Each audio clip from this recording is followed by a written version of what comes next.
তুফান আসছে। তুফান, চলো আমরা কোনো নিরাপদ জায়গায় আশ্রয় নিই। চলো, তুফান আসছে, চলো সবাই। লাভি, এখান থেকে চলো, তুফান আসছে, তুফান।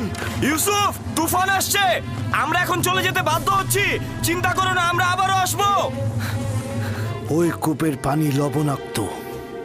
আপনি নিশ্চিত ওই কূপের পানি লবণাক্ত? বেশ কয়েকবার আমি পথ অতিক্রম করেছি। এই কূপের পানি জীবজন্তুর জন্য উপযুক্ত নয়। কিন্তু পানি না পেলে কাফেলার সবাই মারা পড়বে। কিছু একটা করুন।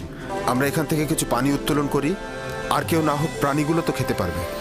শুধু শুধু নিজেকে কষ্ট দিও না, বললাম তো এটা লবণাক্ত। তুলে দেখি না কি হয়।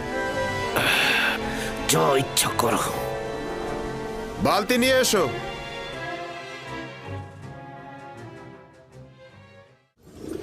খোদা তাআলার এটাই ইচ্ছা, তুমি হবে বান্দাদের নাজাতের প্রতিনিধি।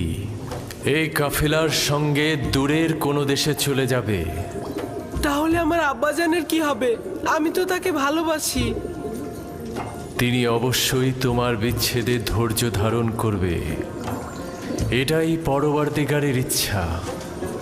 আর কাফেলাদের কাছে তোমার ঠিকানা গোপন রাখবে।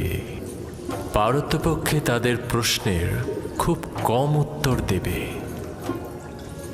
কিন্তু আমার পিতা তো আমার বিচ্ছেদ সহ্য করতে পারবে না। বিচ্ছেদের শোক তো মৃত্যুর শোকের চাইতেও উত্তম। যদি পিতার কাছে ফিরে যাও, তোমার ভাইরা তোমাকে হত্যা করবে। সুতরাং নীরব থাকো, পরবর্তীকারের ইচ্ছার মূল্যায়ন করো।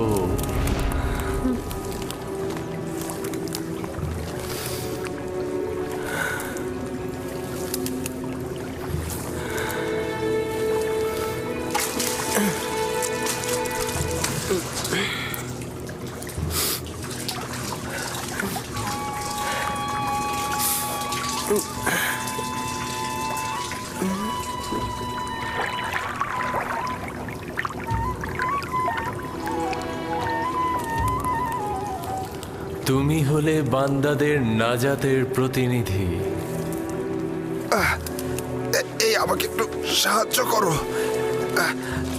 এটা তো ভারী হলো কি করে?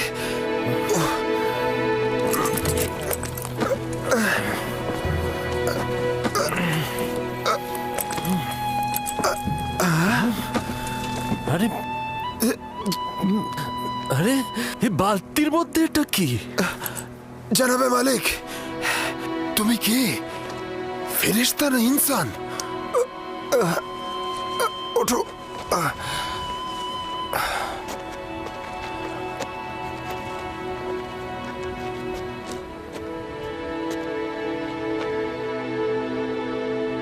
তুমি এখানে কি করছো পুত্র আমার?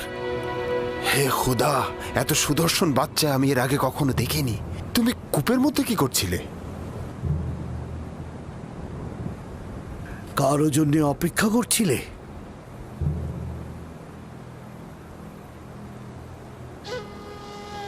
নীরব কেন আছো?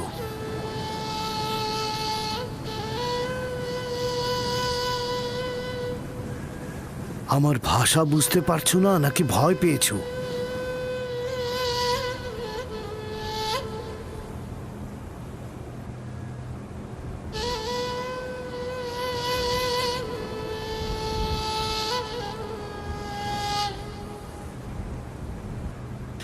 সব কিছু বলে শেষ করার আগেই ওর মুখটা বন্ধ করে দিতে হবে।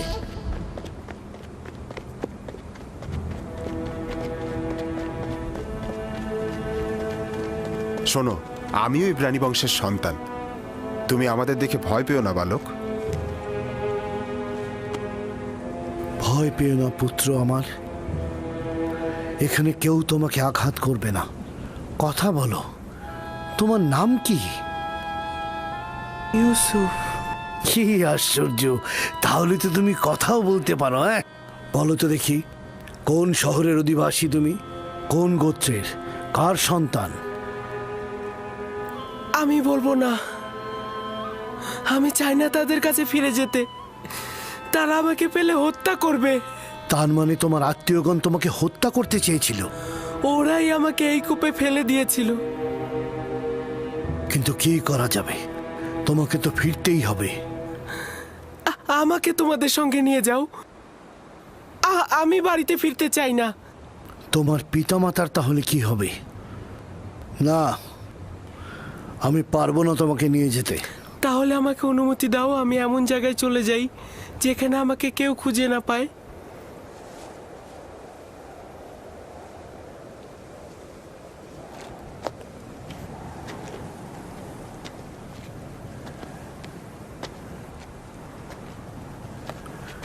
এই বাচ্চাটাকে নিয়ে কি করা যায় ফায়েক?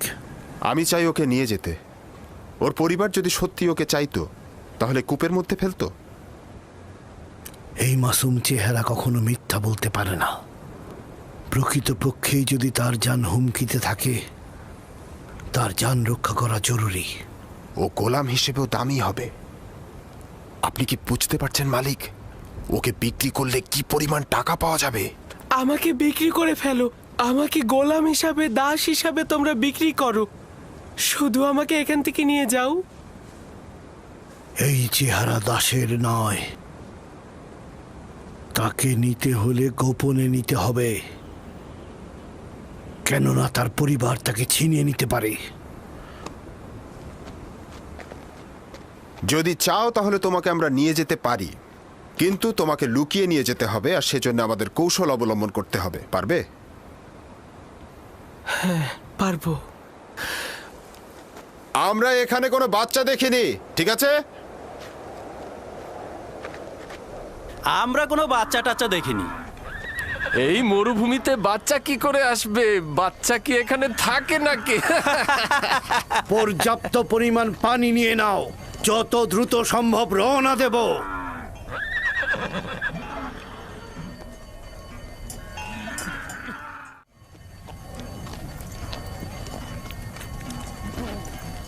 এরা কারা?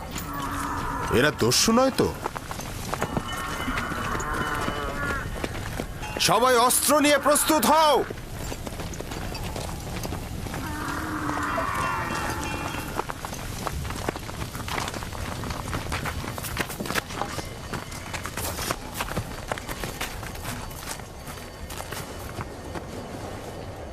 আমাদের গোলামকে তুমি কোথায় নিয়ে যাচ্ছ? কার কথা বলছো? যাকে কূপের ভেতর থেকে বের করে এনেছো, যে তোমাদের পেছনে লুকিয়ে আছে। তোমাদের গোলাম কূপের ভেতর কি করছিল? সে নিজেকে কূপের মধ্যে নিক্ষেপ করেছে, আমরা তো করিনি। তাকে বাঁচাওনি কেন? আমরা তো তাকে বাঁচানোর জন্যই দড়ি আনতে গিয়েছিলাম। যাই হোক না কেন, সে এখন আমাদের গোলাম। কোনো প্রকারে যদি সে নিজে না চায় তোমাদের সাথে যেতে, তার এইটা করার কোনো অধিকারই নেই। গোলাম তার মালিকের ইচ্ছার অনুগত। যদি সে স্বীকার করে তোমাদের গোলাম, তাহলে যদি স্বীকার না করে তাহলে মনে হচ্ছে নিয়ে যাবে। কাফেলার শক্তির কাছে তোমাদের শক্তি নগণ্য। আমরা ওকে ফেরত দেব না। তোমরা নিজেরাই তাকে জিজ্ঞাসা করতে পারো, সে নিজে থেকেই বলবে সে আমাদের গোলাম।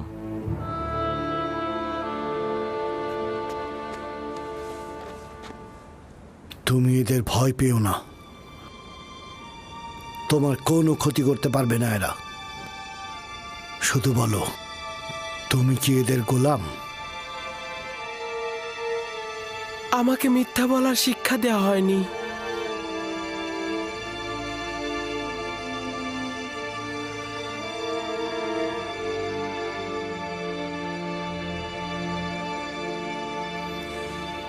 এরা বয়োজ্যেষ্ঠ ও আমার ইচ্ছার মালিক।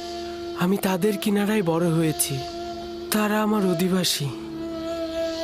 শুনলে তো, সে নিজেই বলেছে সে আমাদের গোলাম। ওর কথায় এখনো কিছু স্পষ্ট হয়নি। তুমি নির্ভয়ে আমাকে বলো, তুমি কি এদের গোলাম?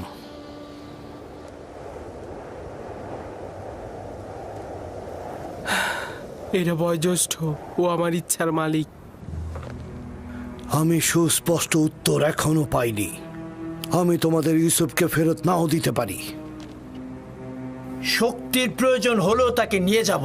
ভুলেও এ কাজ করো না, শুধু শুধু প্রাণটা যাবে। তোমাদের কতলের সংখ্যা আমাদের থেকে কম হবে না।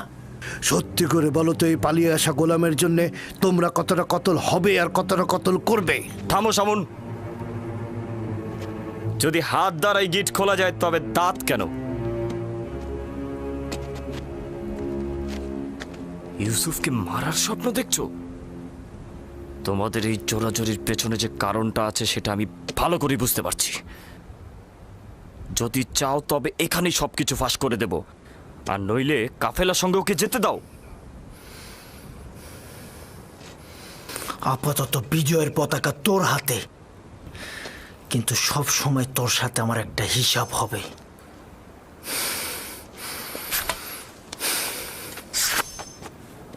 এই গোলামের মালিকানা পাওয়ার জন্যে আমার মনে হয় না কোনো রক্তপাতের দরকার আছে।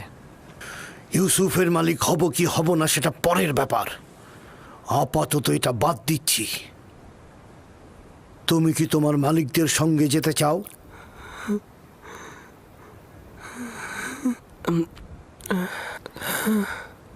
কি মনে মনে আমতা আমতা করছিস? যদি রাজি না থাকিস তবে সরাসরি বলে দে। আমরাও পালিয়ে আসা গোলামের জন্য এত আগ্রহী নই।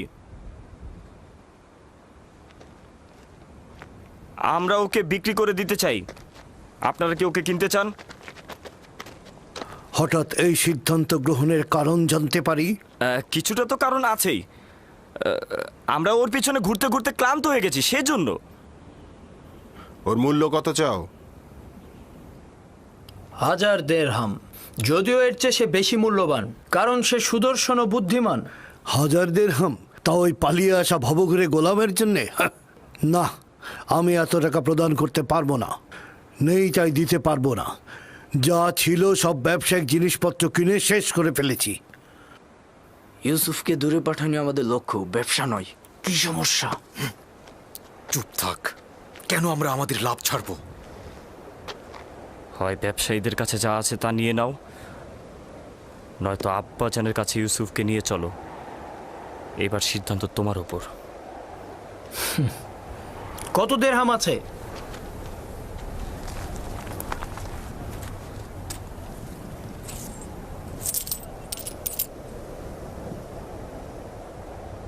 সব মিলিয়ে 18 দিরহাম।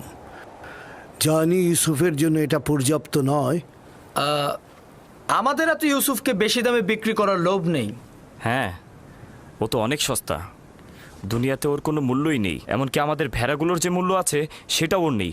দেখতেই তো পাচ্ছেন কি করে ব্যবসায়িক উদ্দেশ্য গোপন করে ওকে আমরা স্বল্প মূল্যে বিক্রি করে দিচ্ছি। নিশ্চিত থাকো, এই উপহাসের জবাব তুমি নিশ্চয়ই পাবে। কি হলো, তোমাদের গোলামকে কি তোমরা বিক্রি করবে না? করব, বিক্রি করব। তবে আমাদের কিছু শর্ত আছে। কি শর্ত? প্রথমত, ওকে তোমরা বেঁধে নিয়ে যাবে যাতে পালাতে না পারে।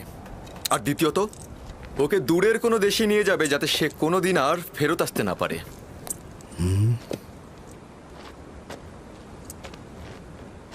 যদি একবারের জন্য তোকে ক্যানানে দেখি আমি, তবে জিন্দা ফিরতে পারবি না।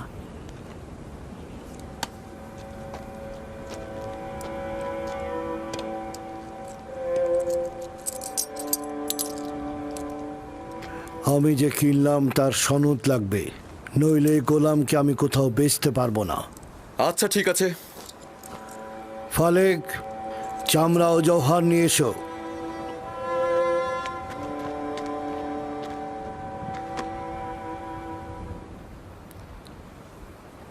চিন্তা করিস না, এরা আমাদের চেয়ে উত্তম। তাদের সাথে চলে যা। এখানে অনেক বিপদ আছে। আমাকে ক্ষমা কর, আমি তোর জন্য কিছুই করতে পারলাম না। এইটা খোদাবান্দেরই ইচ্ছা যে আমি কাফেলদের সঙ্গে যাব, কিন্তু তোমারও ভাইজানদের জন্য আমি চিন্তিত। খোদা তোমাদের রহম করুক। আমি সবার জন্য দোয়া করব। এমন না হয় আব্বাজান আমার বিরহে কষ্ট পাক, তাকে সান্ত্বনা দিও। গোলামের পরিচয় লেখো, আর সদিচ্ছায় যে বিক্রি করলে তাও লেখো। আর ভুলে যেও না, সনদের নিচে নাম ও মোহর উল্লেখ করতে হয়।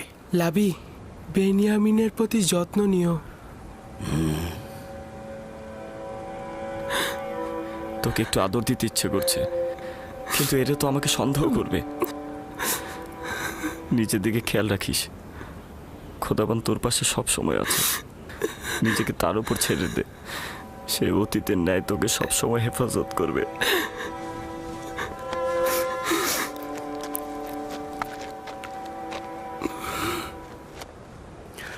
গোলামের হাত বেঁধে ফেলো, যদি পালিয়ে যায় তো তুমি দায়ী থাকবে।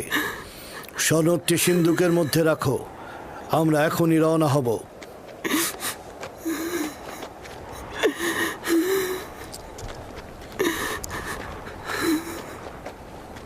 চলো যাই। যাব, তবে নিশ্চিত হয়েই আমাদের যেতে হবে।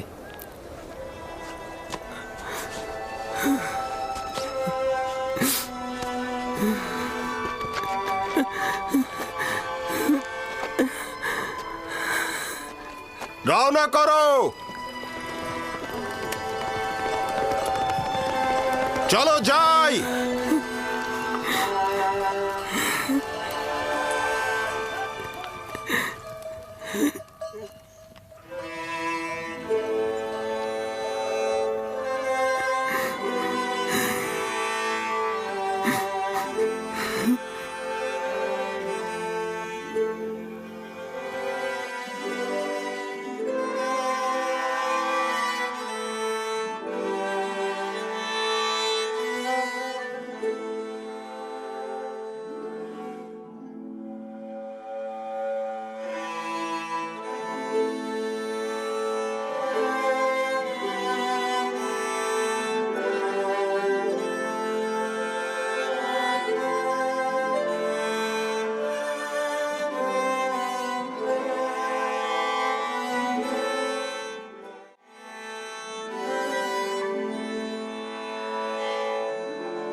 এই কান্নার আরতির কারণটা কি? যদি আমার বিক্রেতাদের সঙ্গে খোদা হাফেজি করতে পারতাম, কেউ আমার সাথে খোদা হাফেজি করলো না। আজব, আমি তো তাদের মধ্যে তোমার জন্য কোনো দয়াই দেখলাম না, আর তোমারও তো তাদের জন্য ভয় ছাড়া আর কিছুই ছিল না। আর তুমি কিনা তাদের সাথে খোদা হাফেজ করার জন্য ব্যাকুল। এটা কি ধরনের আসক্তি? যদিও তারা আমাকে অনেক ঘৃণা করে, কিন্তু আমি তো তাদেরকে অনেক ভালোবাসি। তোমার জন্য এটাই ভালো হবে অতীতের সবকিছু ভুলে যাওয়া, কারণ আজ থেকে তুমি আমার গোলাম।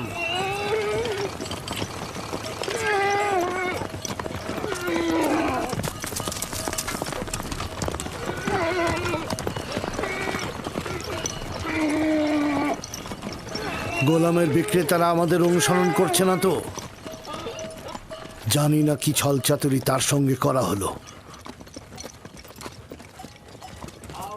না ওরা আমাদের সঙ্গে গোলমাল করতে চাইলো, না সহজে গোলামটাকে ছেড়ে দিল, আবার মাত্র 18 দিরহামে বিক্রিও করে দিল। আমিও ঠিক বুঝলাম না ওরা কি চাইছিল।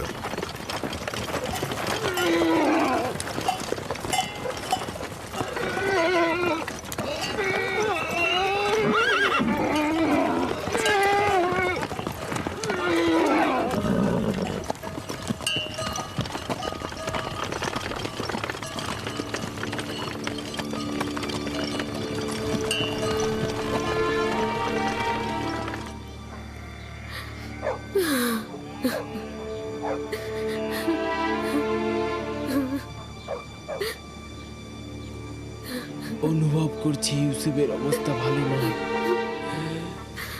বুকের মধ্যে খুবই কষ্ট হচ্ছে আমার।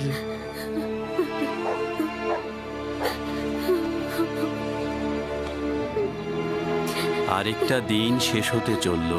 ইয়াকুব এখনো অপেক্ষায় বসেই আছে। যদি খোদাবন্ধ সদয় হন তো তবেই ইয়াকুব শান্ত হবে।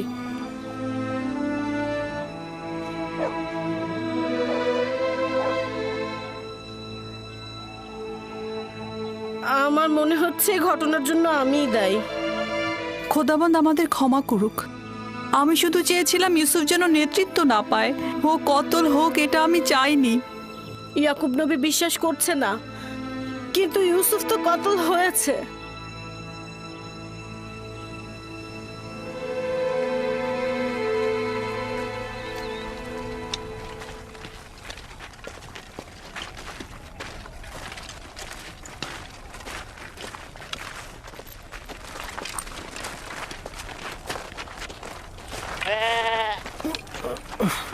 কি হলো?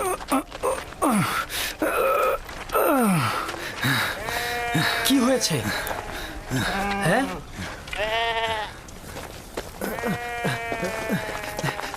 নেকড়ে হামলা করে অনেকগুলো ভেড়া মেরে ফেলেছে। তাহলে তুই এখানে কি করছিলি? মরে গিয়েছিলি।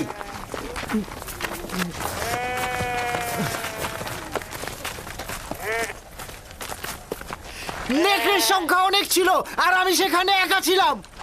কয়েক দিক থেকে আক্রমণ করেছে, এখানে আমার দোষটা কি? আজ পর্যন্ত নেকড়ে একটি ভেড়াকেও মারতে পারিনি, আজ এমন কি হলো? আরো অনেক কিছু ঘটবে।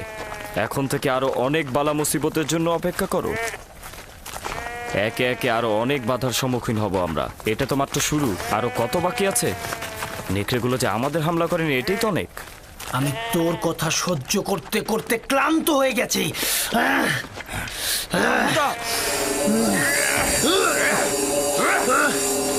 অনেক সহ্য করেছিল আমি।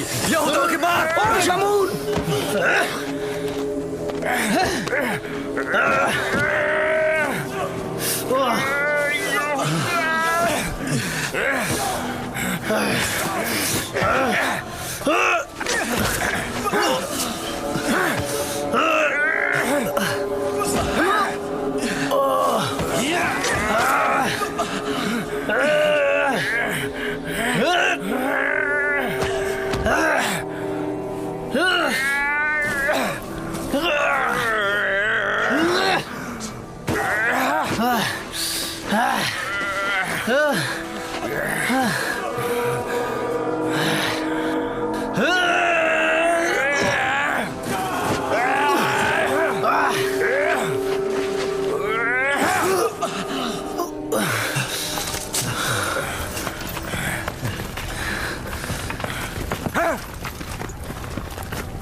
দাঁড়াও, দাঁড়াও সবাই, এব্রানি গোলাম পালিয়েছে। দাঁড়াও সবাই।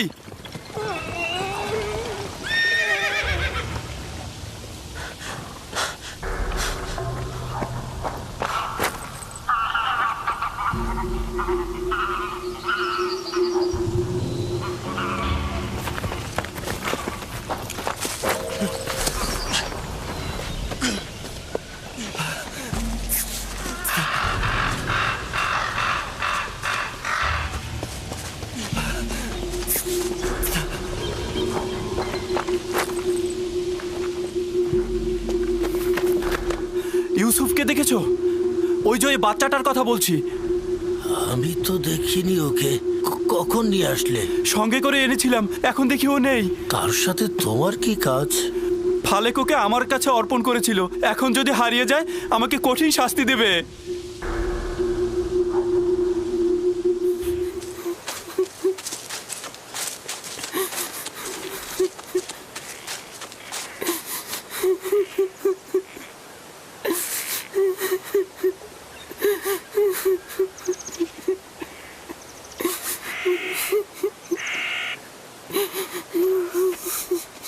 পালিয়ে আছিস এখানে, আমার হাত থেকে পালাবি?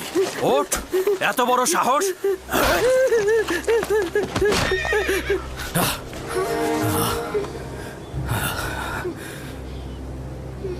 কি হলো আমার? আমার বুকের ভেতরটা না জানি আমার ইউসুফ কোথায় আছে, কোন বিপদে আছে। শান্ত হন খোদার নবী। আমার ইউসুফ কোথায় আছে, কেমন আছে আমার ইউসুফ?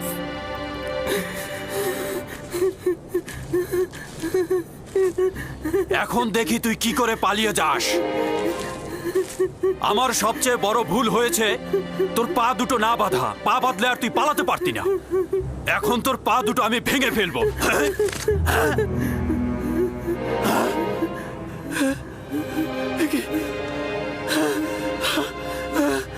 আমার হাত, আমার হাত।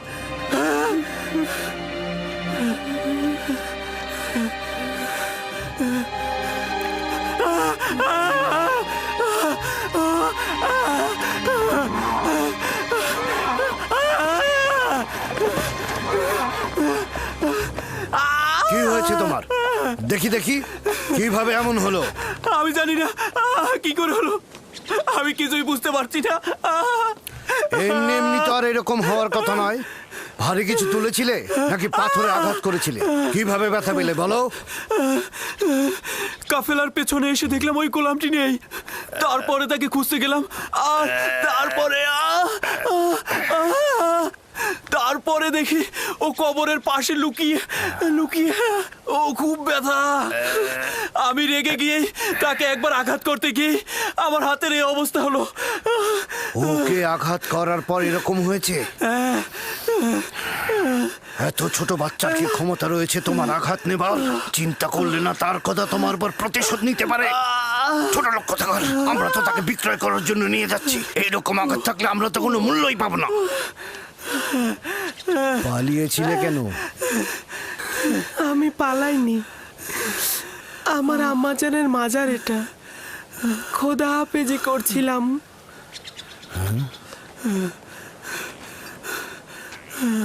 গোলামের নাম নিশানা নেই, কিন্তু জাঁকজমকপূর্ণ কবর দেখছি।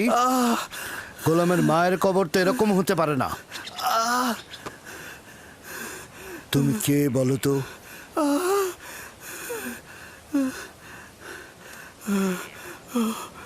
আঘাতটা খুব বেশি লেগেছে না?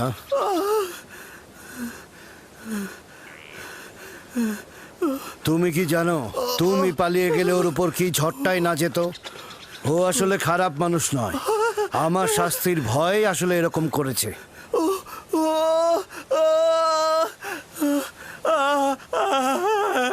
তাকে কি তুমি এখন ঘৃণা করছো? আমাকে ঘৃণা করতে শেখানো হয়নি। সাব্বাস পুত্র।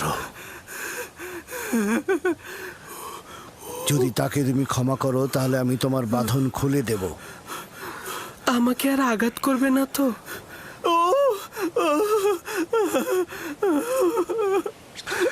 ইব্রাহিমের খোদার কসম, আমি থাকতে আর কেউ কোনোদিন তোমার গায়ে হাত দিতে পারবে না। একাত্মবাদী খোদা মানো? আমি মালিক ইবনে ইবনে আল কাইদ ইবনে ইসমাইল ইবনে ইব্রাহিম। আমি ইসমাইল জাবিউল্লাহর বংশধর। তুমি কার সন্তান? আমিও সন্তান। কার সন্তান? আমি কূপের সন্তান। তাহলে বলতে চাচ্ছ না কে তোমার পিতা? বললাম তো আমি কূপেরই সন্তান। তুমি কালকে যে কূপটা দেখেছো, আমি সেখানেই জন্মেছি। হকের বার্তাবাহক আমার উপরে জাহির। আমি আর তোমাকে কখনো পরিচয় জিজ্ঞেস করব না। ইচ্ছে হলে পরিচয় দেবে, না হলে দেবে না, কিন্তু ওকে তুমি ক্ষমা করে দাও।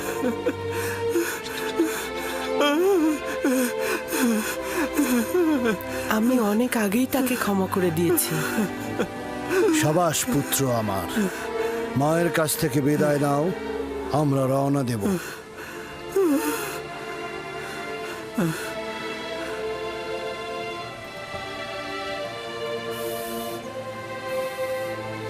সবাই প্রস্তুত হও, আমরা এখনই রওনা করব।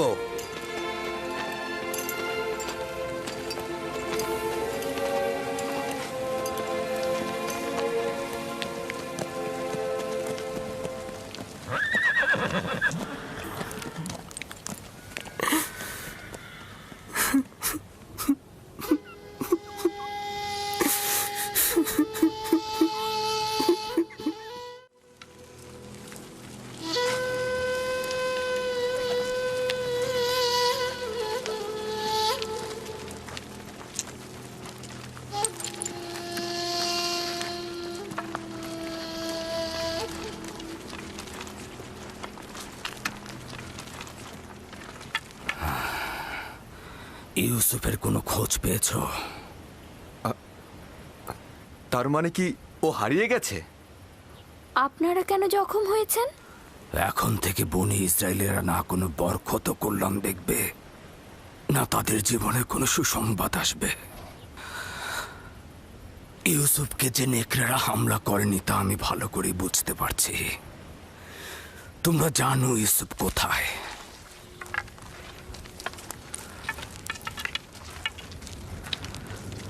লাবি, আমি তোমার কাছে ইউসুফকে অর্পণ করেছিলাম। তুমি না থাকলে আমি ইউসুফকে মরুভূমিতে পাঠাতাম না। তুমি কেন লক্ষ্য রাখলে না? লাভি, ইউসুফ কোথায় বলো? আমি জানি তোমরা জানো ইউসুফ কোথায়। বলো ইউসুফ কোথায়? আমার ইউসুফকে এনে দাও, আমার ইউসুফকে এনে দাও, ইউসুফকে এনে দাও আমার। আমার ইউসুফ কোথায়? কোথায় আমার ইউসুফ? আমার ইউসুফকে এনে দাও। এসব বন্ধ করো। আমার ইউসুফকে এনে দাও। ওকে ছেড়ে দাও লিয়া, ছেড়ে দাও।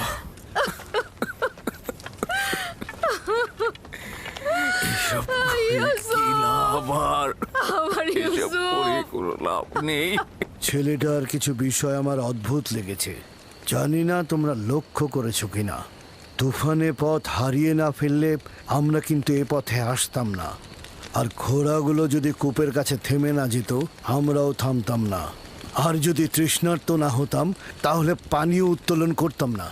এসব কিছু খোদার ইচ্ছায় ঘটেছে, নইলে এই গোলাম আমাদের নসিবে আসতো না। যা তোমার রিজিকে থাকবে তা তুমি পাবেই, সেটা তুমি চাও বা না চাও। এর মধ্যে আবার কিছু জিনিস আছে যেটা একেবারে তোমার হাতে তুলে দেয়া হবে, যেটা তোমাদের নিজেদের কিসমত, যা খোদাবান্দা স্বয়ং নির্ধারণ করে দিয়েছেন সেটার কাছে পৌঁছতে পারো।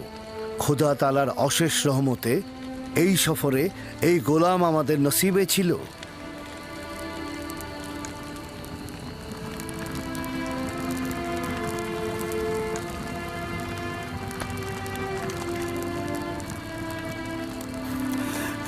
হে ইশতারে খোদা,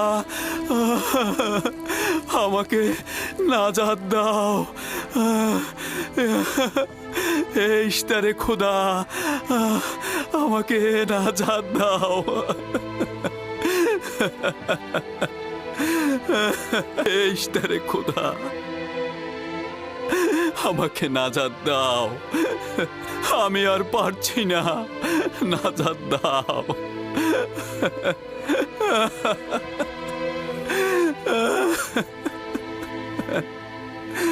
নাজাত দাও। এই ইশতারে খোদা, আমাকে নাজাত দাও।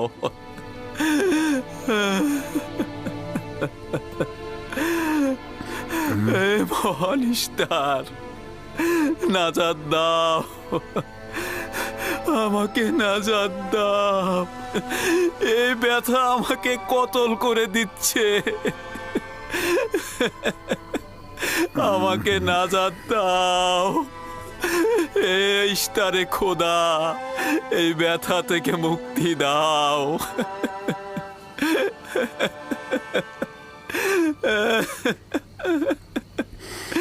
নাজাত দাও, নাজাত দাও।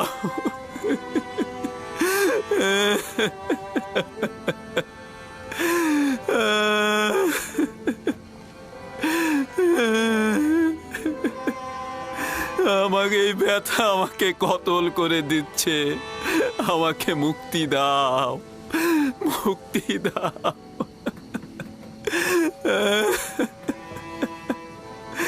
আমাকে নাজাত দাও, আমাকে নাজাত দাও। এইটা আমাকে নাজাত দাও।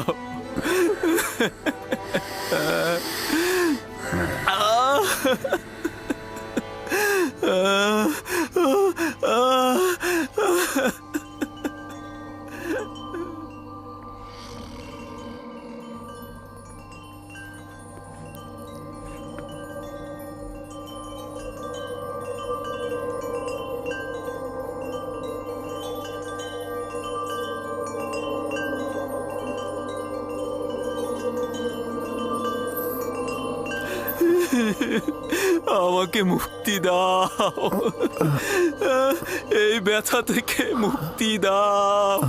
ও এই ব্যথা আমাকে কতল করেছে, আমাকে নাজাত দাও।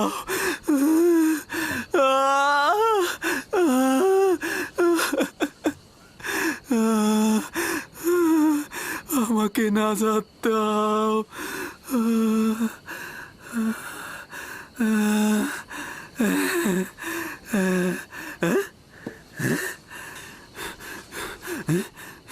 তুমি কি করলে?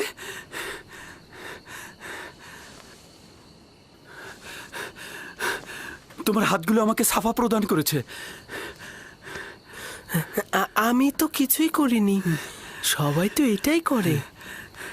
একটু মালিশ করে দিলেই তো ব্যথার পরিবর্তন হয়। কিন্তু এর আগে জনাব মালিক আমার হাতে কত কিছু দিল, মালিশ করলো। কই, তখন তো ব্যথা কমলো না? এখন তো ব্যথা নেই।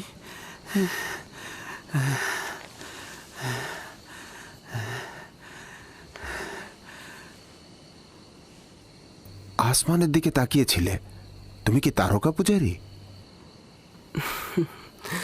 তারকা যা দিনের বেলায় দেখা যায় না, তাকে কি পূজা করা যায়? যদি তাই হয় তাহলে চন্দ্র আর সূর্যকেও পূজা করো না, কেননা চন্দ্র দিনের বেলায় আর সূর্য রাতে অদৃশ্য হয়ে যায়। এই সব কিছু সৃষ্টির মূলেই আমার খোদা, তিনি অনন্তকালের খোদা, এক এবং অদ্বিতীয়। তুমি দেখছি ছোটকাল থেকেই আমাদের খোদার চেয়ে আরো উত্তম খোদা নির্বাচন করেছ।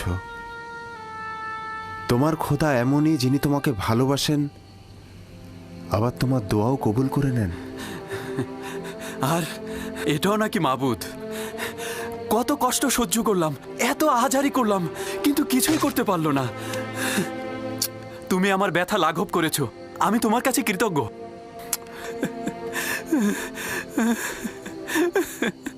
আমি তোমার কাছে কৃতজ্ঞতা জ্ঞাপন করছি। এই কয়েক ঘন্টায় ব্যথায় আমার জান যাবার উপক্রম হয়েছিল। আমি তোমাকে চর মারার জন্য তোমার কাছে ক্ষমা প্রার্থনা করছি। চরটি ভালো ছিল, যদি চর আপনার হেদায়েতের কারণ হয় তাহলে আমি সন্তুষ্ট। এই এলাকার অধিবাসী হিসেবে এখানকার সব পথ সম্পর্কে আমি অবগত। প্রতিবার আমি কাফেলারদের পথ দেখাই, কিন্তু এবার মনে হচ্ছে তুমি আমাদের পথ দেখাবে।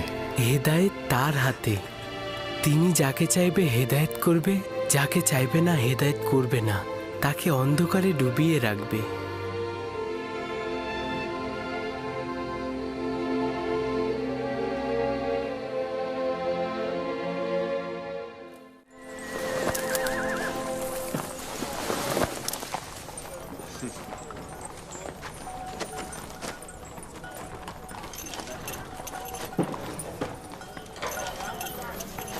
আমি জানি না এই ছেলেটি কে, কিন্তু গত রাতে ওকে দোয়া পড়ে কাশ্মীরকে সাফা দিতে দেখেছি। ওর আসমানে খুদার কাছে ওর দোয়া কবুল হয়। সম্ভবত ও খুদার আশুলিয়া। কাশ্মীরের সাফা প্রাপ্তির সঙ্গে ওর খোদার আশুলিয়া হওয়ার সম্পর্ক নেই। গতকালই তো বলেছিলাম ইউসুফ যদি ওকে ক্ষমা করে তাহলে সে সাফা পাবে। কিন্তু আপনি আমার খোয়াবকে কি বলবেন?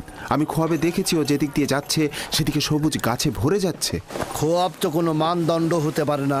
তুমি একাত্মবাদী খোদাকে চেনো না। কেউ যদি জুলুম করে সে শাস্তি পাবেই। তাকে অবশ্যই খোদাবন্ধ শাস্তি দেবে, হয় এই দুনিয়ায় নয়তো পরের দুনিয়াতে। জুলুমকারীর শাস্তি অবশ্যই হবে।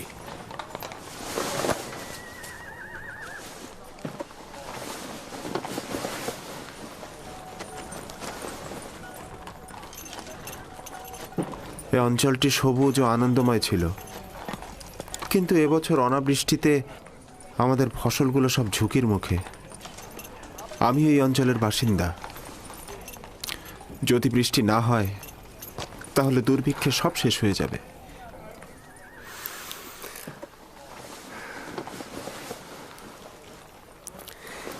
খোদাবান তার বান্দাদের উপরে রহম করবেন। জনাব মালিক, একজন কাফেলার অবস্থা খুবই খারাপ, আপনি একটু দেখবেন।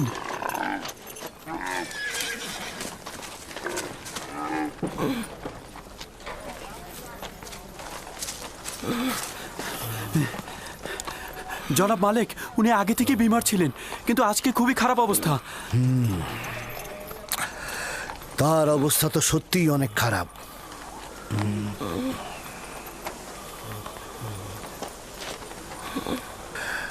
তার তো নিঃশ্বাস আসছে আর যাচ্ছে। এই যাত্রায় তো মনে হয় না আর টিকবে। কিন্তু উপায় কি? তাকে এভাবে ফেলে রেখে তো আমরা যেতে পারি না। গতিময় বিছানা তৈরি করো আর সেটা গাধার পিঠে বেঁধে দাও। গাধায় কাফেলাকে অনুসরণ করবে। আপনি ভালো হয়ে যাবেন, বাঁচা মরা খোদার হাতে।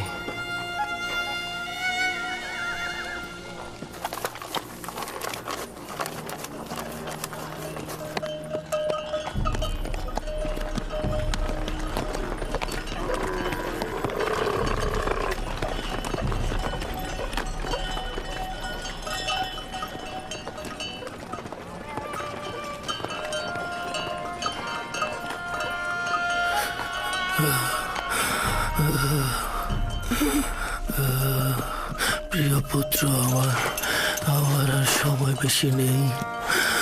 আমি আর বেশিক্ষণ বাঁচব না। তুমি চলে যাও, আমি মারা পড়বো। আমি আছি আপনার কিনারায়, চলে যাও। আপনি উত্তেজিত হবেন না। মৃত্যু ও জীবন খোদার হাতে, তিনি কাউকে নিরাশ করেন না।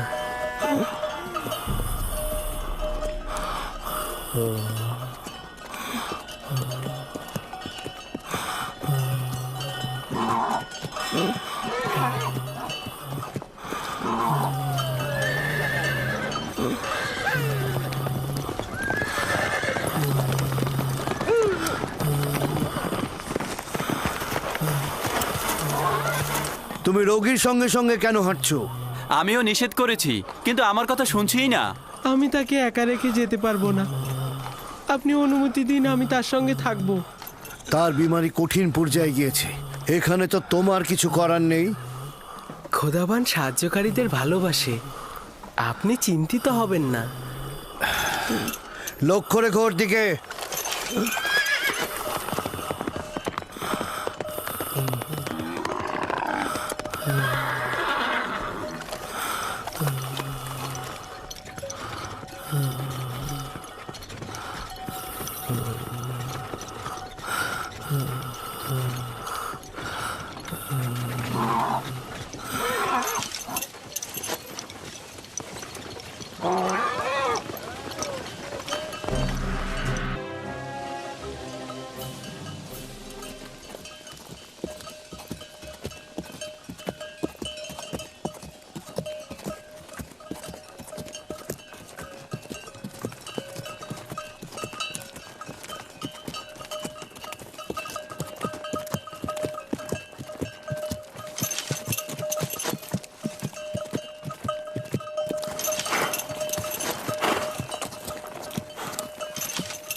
জনাব ফালেক, জনাব ফালেক, দেখুন উনি একেবারে সুস্থ হয়ে গেছে। উনি মৃত্যুর কোল থেকে নাজাত পেয়েছেন। দেখুন কি অদ্ভুত ঘটনা, উনি একেবারে সুস্থ হয়ে গেছেন। আপনি সত্যিই সুস্থ? দেখতেই তো পাচ্ছ, আমি দাঁড়িয়ে আছি। তুমি ওনাকে সাফা দিয়েছো? আমি যেভাবে কাশ্মীরের হাতকে সাফা দিয়েছিলে? খোদাবান সাফা দিয়েছে, আমি তো শুধু দোয়া করেছি। জনাবে মালিক, জনাবে মালিক, দেখুন এই বৃদ্ধ লোকটি সাফা পেয়েছে। জনাবে মালিক,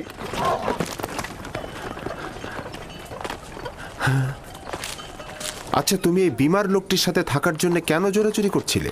আমিও তোমার মতো পথ প্রদর্শক। ভালো প্রদর্শক সেই যে সুস্থভাবে কাফেলারদের মাকসাদে পৌঁছে দেয়।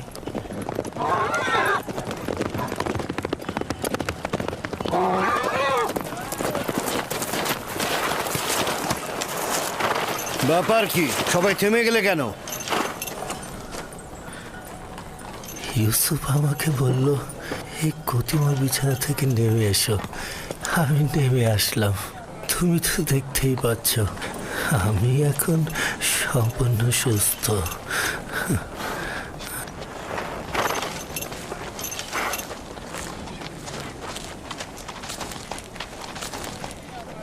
আরে আপনি তো সুস্থ হয়ে গেছেন। ইউসুফ আমার জীবন বাঁচিয়েছে, আমি ওর কাছেই ঋণী।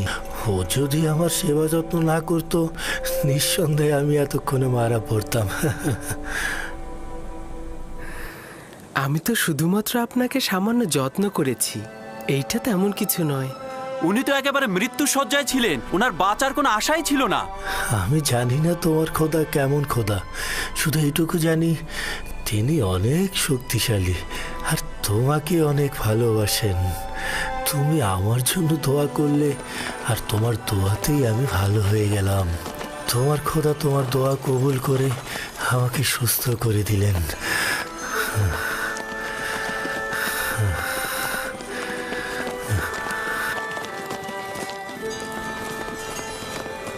সবাই রওনা করো।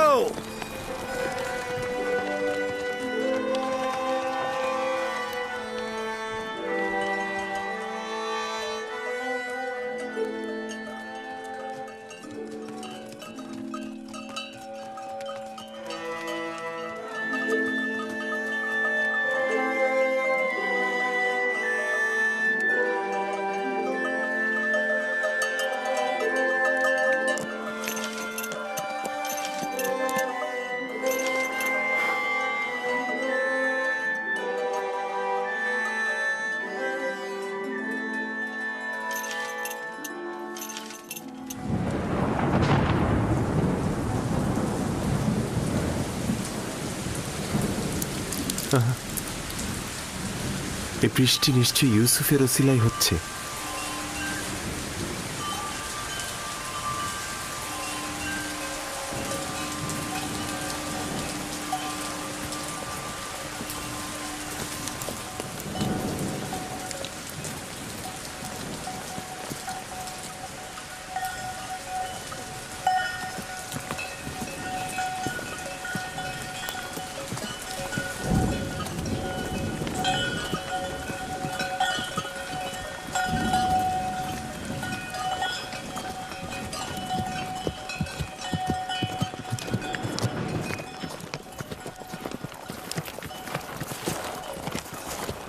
ওই সামনে মিশরের সীমানা, খুব বেশি সময় লাগবে না, অর্ধ দিনের মধ্যেই আমরা ওইখানে পৌঁছাবো।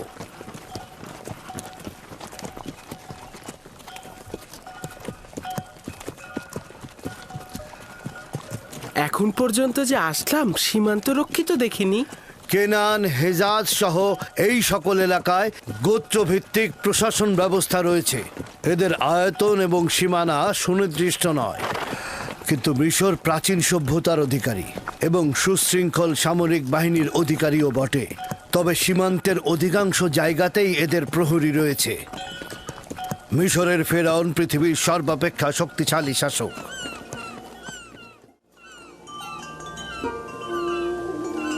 খোদাবান, আমি নিজেকে তোমার উপরে অর্পণ করেছি।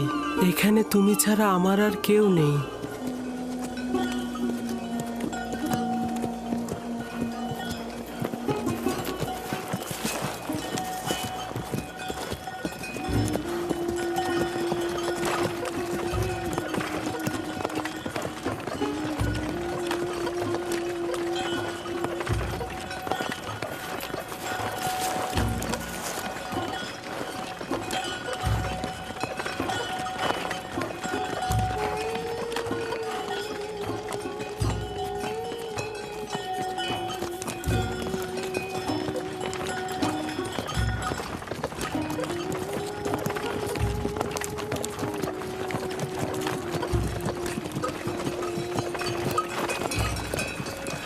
এটাই হচ্ছে মিশরের সীমান্ত।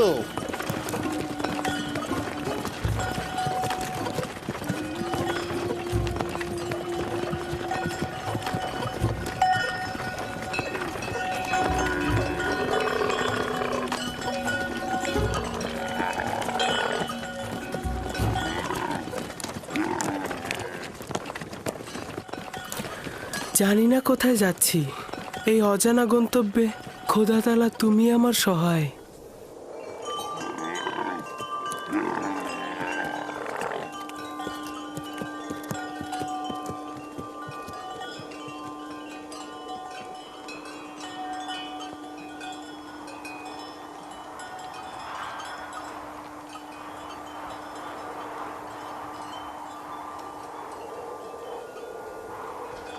এই দাঁড়াও, তোমরা কারা?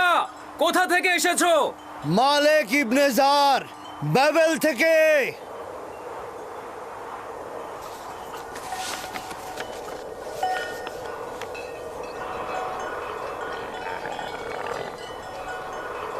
তোমরা যেতে পারো। চলো।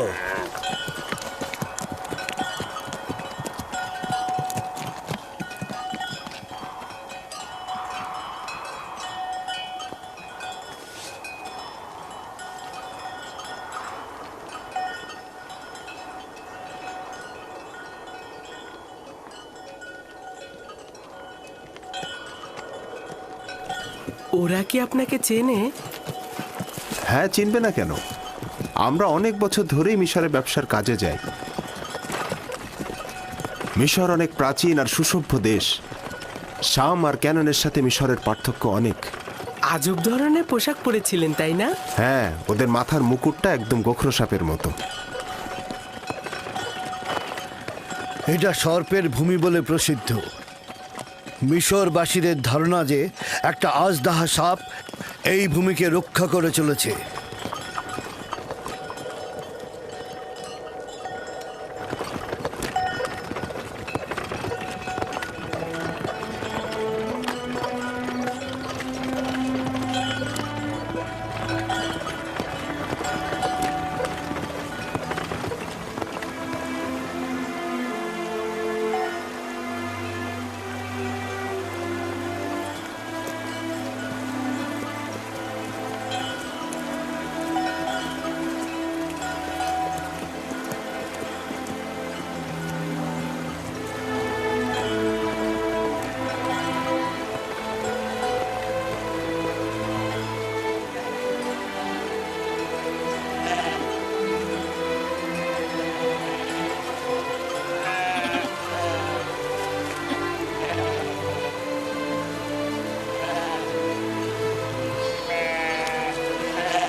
আমাদেরও গরু আর ভেড়া রয়েছে, তবে এই পরিমাণ নয়। এরা অনেক সম্পদশালী, না? এই যত সবুজ ফসলি জমি আর পশুর পাল দেখছো, সবকিছুর মালিক ওদের দেবতা আমুন। মানে আসলে মন্দিরই এগুলোর মালিক। বাকিটার মালিক ওদের রাজা আমুন হতে। এখানে জনগণের নিজের কোনো সম্পত্তি নেই। তার মানে মিশরের খোদার গরু আর ভেড়া রয়েছে? সবকিছু ওই খোদারই, কোনো আপত্তি নেই তো? প্রকৃত খোদা তিনি, যিনি সবকিছু সৃষ্টি করেন, কিন্তু নিজের জন্য নয়।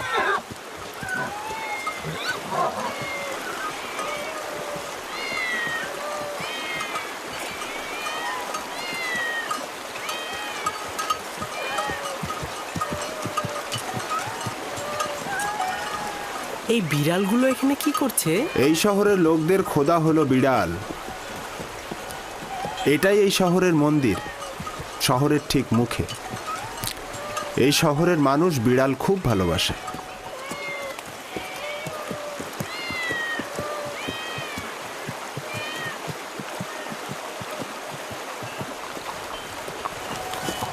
কি ব্যাপার, আমার দিকে ভাবে তাকিয়ে আছো কেন? আমি কিন্তু বিড়াল পূজারি নই।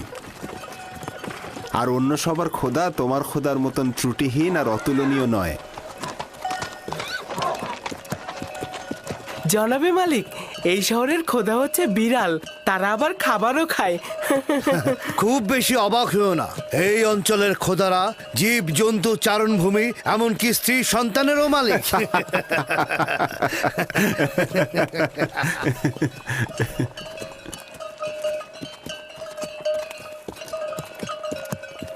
তার মানে মিশরে একাত্মবাদী খোদার ইবাদত হয় না? এখানে এক খোদার ইবাদত অপরাধ। তুমি কখনো এক খোদার কথা কাউকে বলবে না, আর ভুলেও কখনো এদের খোদাকে তিরস্কার করবে না, তাহলে কিন্তু রক্ষা পাবে না।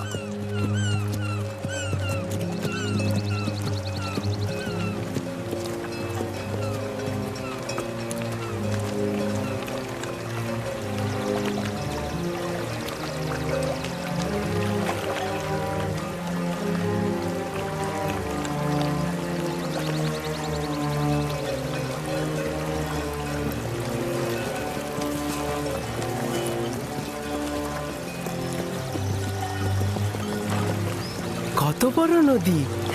এটা কি নীল নদ? এটা ছোট নীল, নীলেরই একটা শাখা। নীল নদ এর চেয়ে আরো অনেক বড় আর পবিত্র।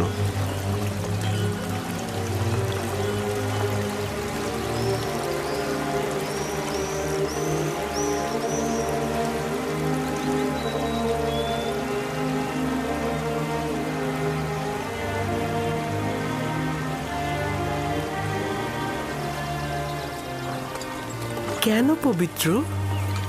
মিশরের লোকজন সবকিছুই নীল নদ থেকে পেয়েছে। নীল নদ না থাকলে মিশরও থাকতো না। তবে এখনো কেউ এই নীলের সূচনা স্থল দেখেনি। বলা হয় মিশরের খোদা এর উৎপত্তি স্থলটা জানেন। এই নদী দক্ষিণ দিক থেকে উত্তরে প্রবাহিত হয়েছে এবং ভূমধ্য সাগরে গিয়ে মিশেছে। আমরা এখন উত্তর থেকে দক্ষিণে প্রাচীন শহর টেবসের দিকে যাচ্ছি। তেবস আমন খোদার শহর।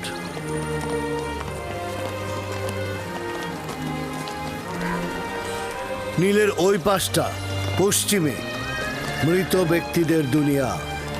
ওই যে বড় পিরামিডগুলো মিশরের ফেরাউনের সমাধি।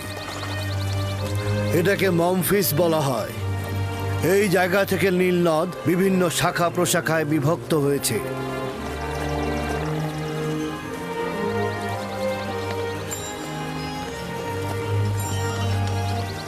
যদি ইউসুফকে মিশরের একজন সম্পদশালী ব্যক্তির কাছে বিক্রয় করি, তাহলে ইউসুফও যেমন প্রশান্তি ও নেয়ামত পাবে, তেমনি আমরাও অধিক লাভবান হব।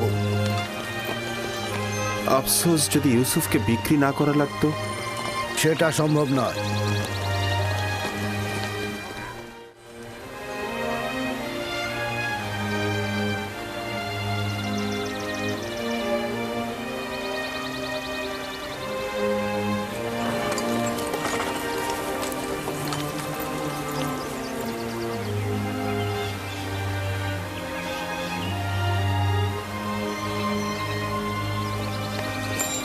আমরা দক্ষিণের দিকে যাব। সম্মুখে একজন মৃত ব্যক্তির সমাধি দেখা যাচ্ছে। ওই যে পশ্চিম দিকে দেখো। এই নৌকাটি মিশরের প্রাচীন ঐতিহ্যের প্রতীক। কোনো সম্ভ্রান্ত ব্যক্তি মারা গেলে এইভাবে নৌবহর সাজিয়ে নদী পরিভ্রমণ শেষে নির্ধারিত স্থানে তাকে সমাহিত করা হয়। ওই যে দূরে অনেকগুলো দরজা দেখছো, ওটা এই নগরীর প্রধান ফটক। আমরা ওই পথ দিয়ে প্রবেশ করব।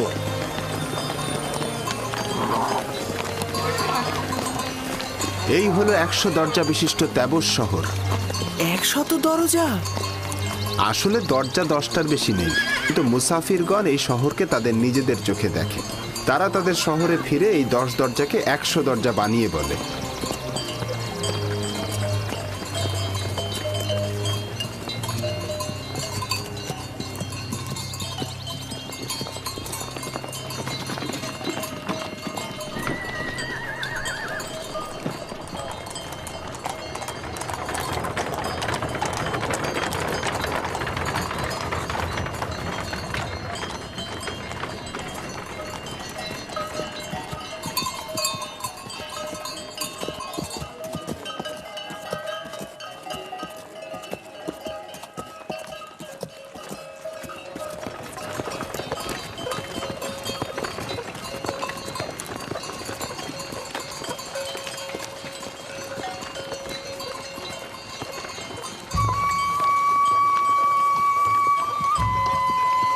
মালেক ইবনে জার, বাবেল থেকে।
কি হয়েছে? কেন ঘুমাচ্ছেন না? আমার ভয় লাগছে তুমি পালিয়ে যাবে।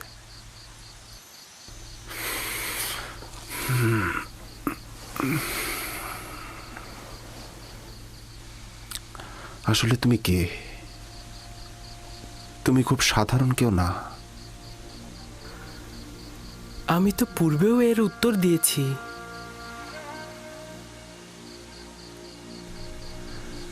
আমার খোদা তোমার খোদার থেকে দুর্বল আর অক্ষম। তোমার খোদার সম্পর্কে বলবে?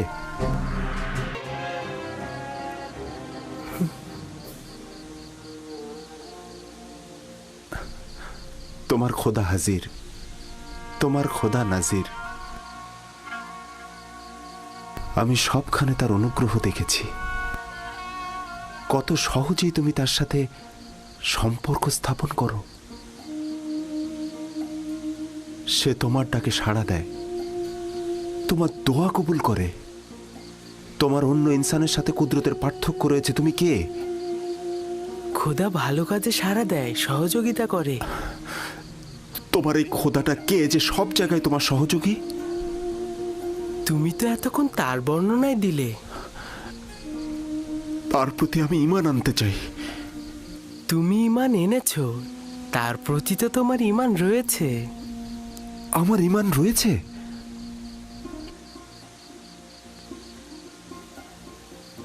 তুমি আমার খোদাকে সবখানে হাজির দেখেছো, তাকে সব কর্মে শক্তিশালী জানো। তোমার দৃষ্টিতে সে সকলের আশ্রয়দাতা, উত্তরদাতা। নিজের খোদাকে তুমি দুর্বল ও অক্ষম আখ্যায়িত করেছো, এগুলোই ঈমান। তার মানে আমিও তোমার মতো এক খোদার ইবাদতকারী? কাশ্মীরের ছাপা পাওয়ার রাতেই তুমি ঈমান এনেছিলে। আমি তো তোমার কথা শুনেই বুঝতে পেরেছিলাম। তুমি কে? সত্যি করে বলো, তুমি কে? তুমি আমাদের সম্পর্কে এত অবগত? তোমাকে তোমার এক খোদার কসম, সত্যি করে বলো তুমি কে? বলো। কসম দিও না, বলার অনুমতি নেই আমার। আমার ইচ্ছায় কিছুই হচ্ছে না, সবকিছু খোদা তাআলার ইচ্ছাই হচ্ছে। এবং সেই পবিত্র ইচ্ছা পূরণের জন্যই তিনি আমাকে মিশরে এনেছেন। পবিত্র ইচ্ছা? আমাকে কিছুটা তো বলো। আমি জানি না, ভবিষ্যতে অবশ্যই জানবেন। আমি চাই না মালিক তোমাকে বিক্রি করুক। আমি অবশ্যই বাধা দেব। খোদাবান সব বিষয়ে অবগত। যদি তিনি আমাকে গোলাম হিসেবে চান, আমি রাজি।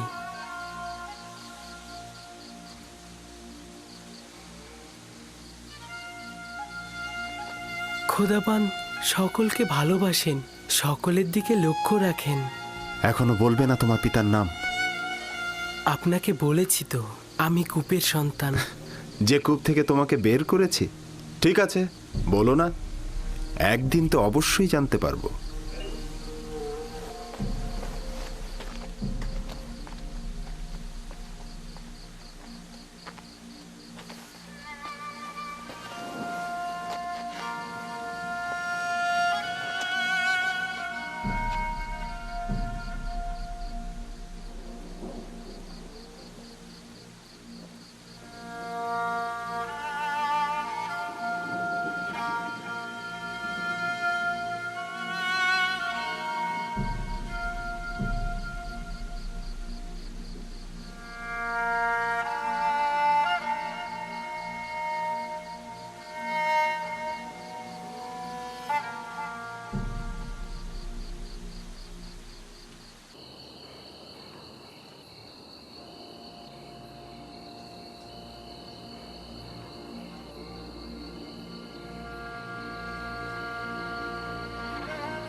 হে ক্ষমাশীলদের চাইতে অধিকতর ক্ষমাশীল,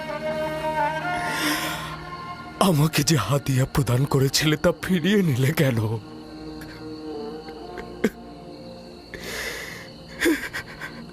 বিজ্ঞজনেরা যা প্রদান করে তা ফিরিয়ে নেয় না, তুমি এটা ফিরিয়ে নিলে কেন?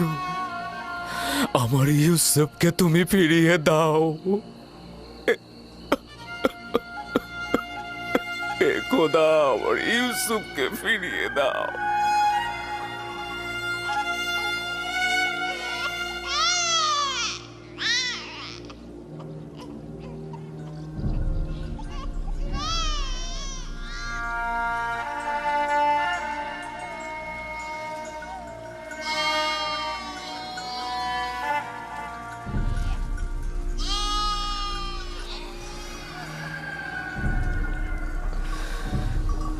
যেখানে থাকো নিজের হেফাজত করো।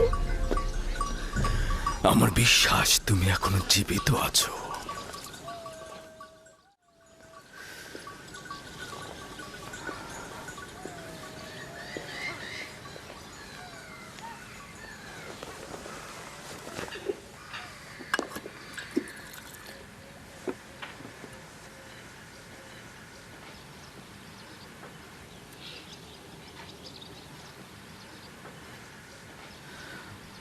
একবার তোমার পুত্রদেরকে জিজ্ঞেস করো ইউসুফের সাথে তারা কি করেছে। আমার বিশ্বাস তারা তাদের ভুল এবার স্বীকার করে নেবে, তারা সত্যটা বলবে। আপনার কেন এমন মনে হচ্ছে যে ইউসুফ মৃত্যুবরণ করেনি? দুইটি দলিল। প্রথমত, নেকড়েরা ইউসুফের জামা ক্ষতবিক্ষত করেনি, আর দ্বিতীয়, আমার মন বলছে ইউসুফ এখন জীবিত আছে। খুবই ভালো। যদিও জানি কোনো আশা নেই, তারপরেও আমি জিজ্ঞেস করব।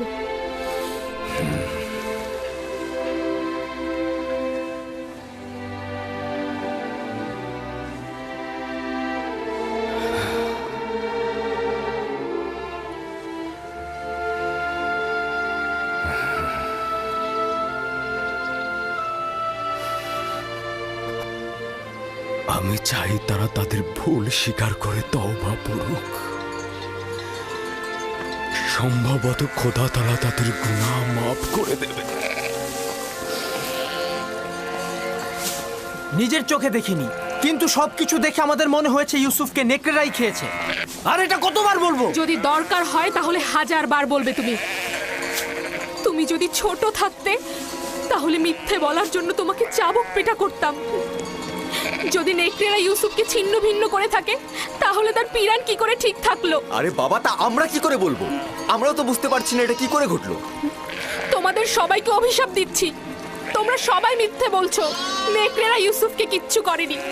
মানুষরূপী নেকড়েরা ইউসুফকে ছিঁড়েছে, মানুষরূপী।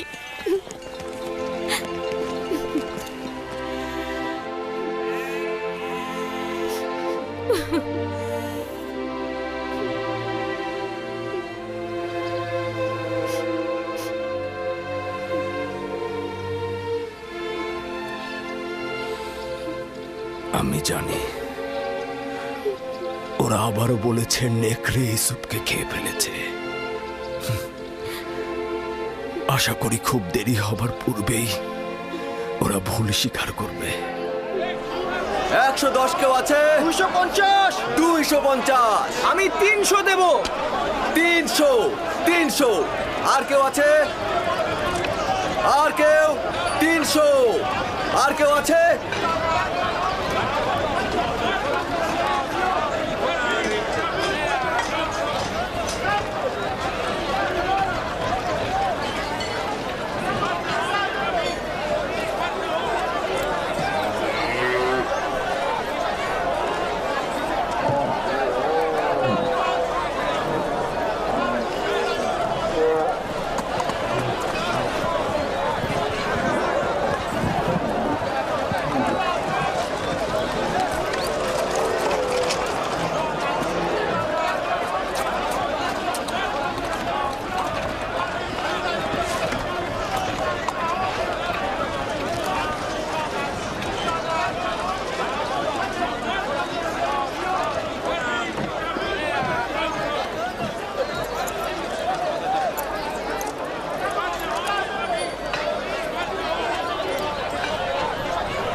জনাব মালিক,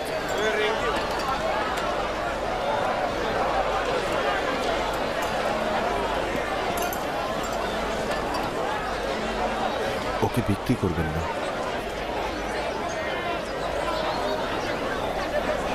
আমার নিজেরও তাকে বিক্রি করার ইচ্ছে নেই, কিন্তু দেখছো তো সে নিজেই বিক্রি হতে ইচ্ছুক।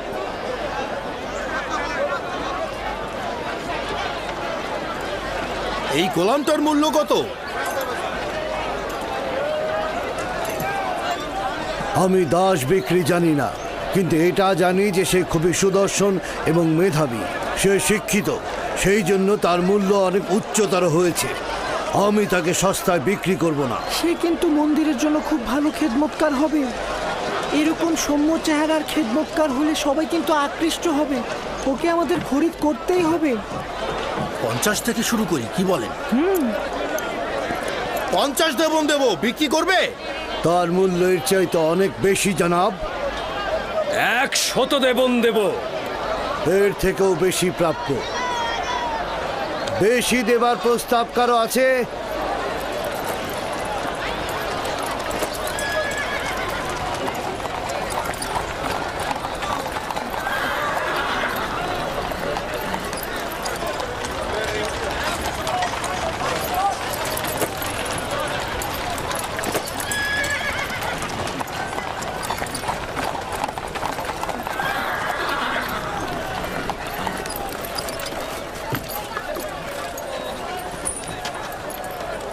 এই দাসগুলোকে দেখুন, এরা কম খায় কিন্তু বেশি কাজ করে। জনাব পুতিফারকে অভিনন্দন।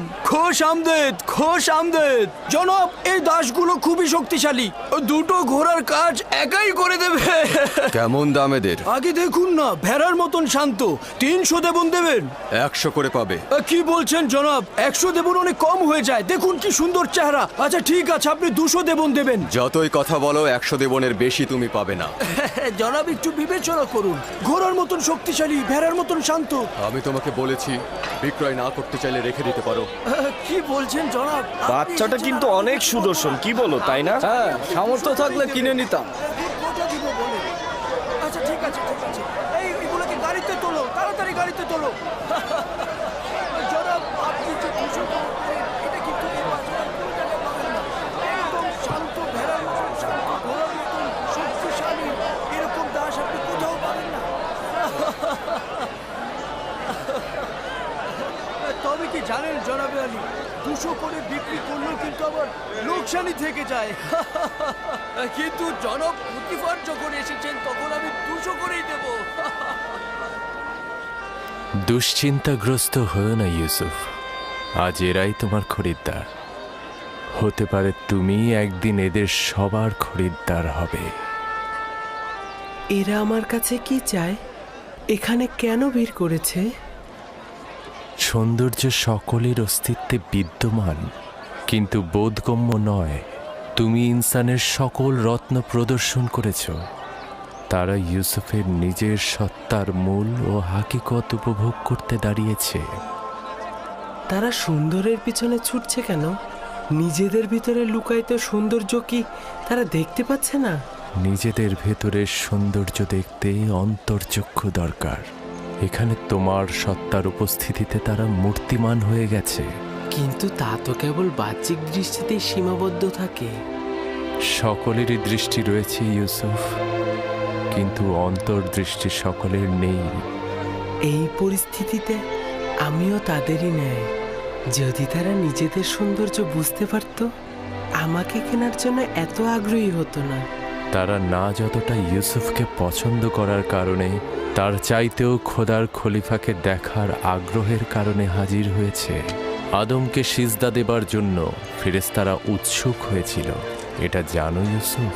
250 দেবন, 250 দেবন, 250 দেবন, 300 দেবন, 300 দেবন, 300 দেবন, 300 দেবন। আর কেউ আছেন? 320 দেবন, 380 দেবন, 380 দেবন, 380 দেবন। আর কেউ আছেন? 380 দেবন। আমি 400 দেবন দেব। এর চেয়ে বেশি দাম কে দিতে পারবে? কেউ কি চায় প্রস্তাব রাখতে এর চেয়ে বেশি দেবার? দেখতে শান্ত হলো কিন্তু এরা অনেক শক্তিশালী। একাই এক গাড়ি লোহা টেনে নিয়ে যেতে পারে। এটা কেউ নিয়ে যাও। খুব ভালো নির্বাচন করেছেন, 3টা দাস নিয়েছেন না? আচ্ছা ঠিক আছে, আপনি 600 দেবন দেবেন। অনেক জিতে গিয়েছেন কিন্তু।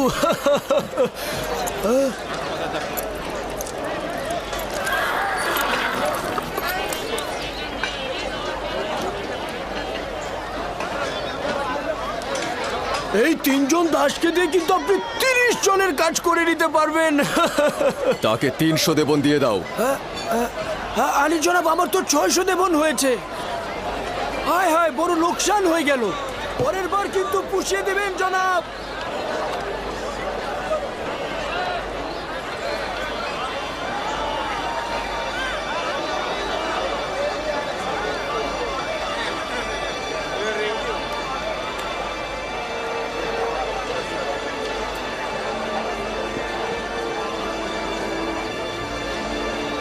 রওনা দাও।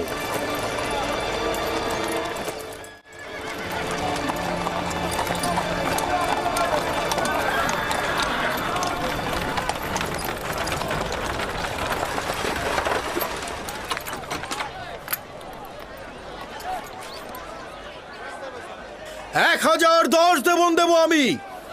1020 দেবন দেব আমি।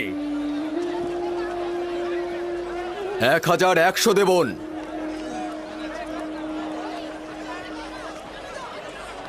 পুতিফার নিলামের ময়দানে অংশগ্রহণ করেছে, এখন কি করব? যে করেই হোক ওকে কিনতেই হবে। পুতিফার আর কতই মূল্য দেবে ওকে কিনতে? আমি ওর জন্য 1200 দেবন দেব। ওকে কিনতে 1300 দেবন দেব আমি। 1300 দেবন উঠেছে। এর চেয়ে বেশি কি কেউ দিতে চায়? যতটা মূল্য আমরা হেঁকেছি তা দিয়ে কিন্তু 10টা গোলাম কেনা যেত। কিন্তু পুতিফারকে যে করেই হোক আমাদের কিন্তু হারাতেই হবে। 1500 দেবন দেব আমি। 1500 দেবন দেবেন উনি। কেউ কি আছেন এর মোকাবেলা করার? কি লজ্জার ব্যাপার, মনে হচ্ছে যেন আসবাবপত্র ক্রয় বিক্রয় হচ্ছে। এই বালক যে কত অমূল্য তা যদি এরা জানতো তাহলে একে বাজারে তুলে এরকম দরদাম হাঁকাতো না।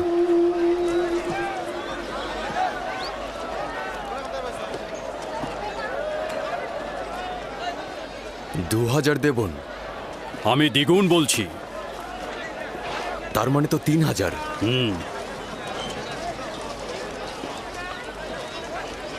3000 দেবন। 3000 দেবন।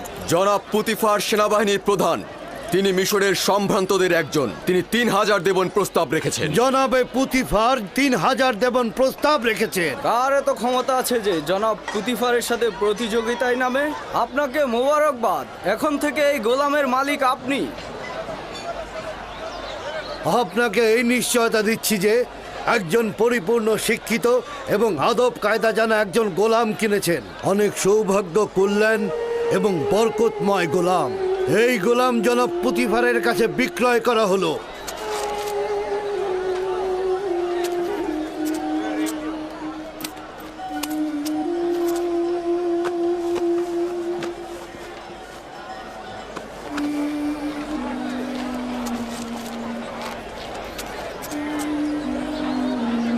রওনা দাও।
জুলেখাকে ডাকো।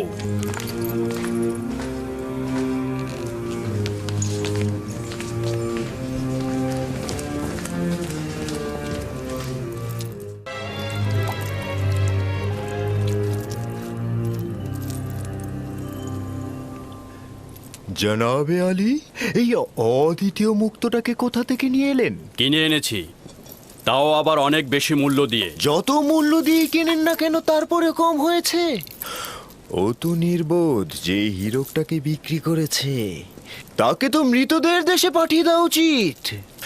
সকলে গোলাম বিক্রি করে স্বর্ণ জহরত হাতে পাওয়ার জন্য, কিন্তু ওই নির্বোধ এই গোলামকে বিক্রি করে কি পেয়েছে? কিছুই পায়নি। আফসোস। আপনি মহানুভব, আমি গোলাম ছাড়া কিছুই নই। পুতিফার প্রাসাদে খোশামদের পুত্র আমার। কৃতজ্ঞতা জ্ঞাপন করছি জনাবে আলী। আসতে না আসতে একেবারে হইচই ফেলে দিলেন। আমাকে জরুরি তলব করার কারণ জানতে পারি কি? এই হাদিয়া তোমার পছন্দ হয়েছে?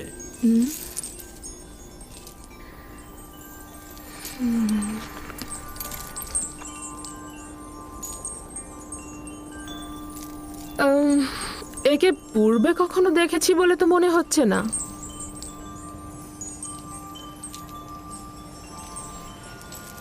স্বপ্নে হয়তো বা কোথাও তাকে দেখেছিলাম।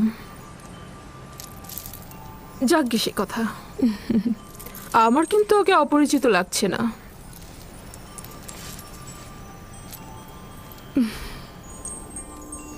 জনাব পুতিফারের সুরুচি ও নির্বাচনকে মোবারকবাদ। বলা উচিত অতুলনীয়। তোমার নাম জানতে পারি? আমার নাম ইউসুফ।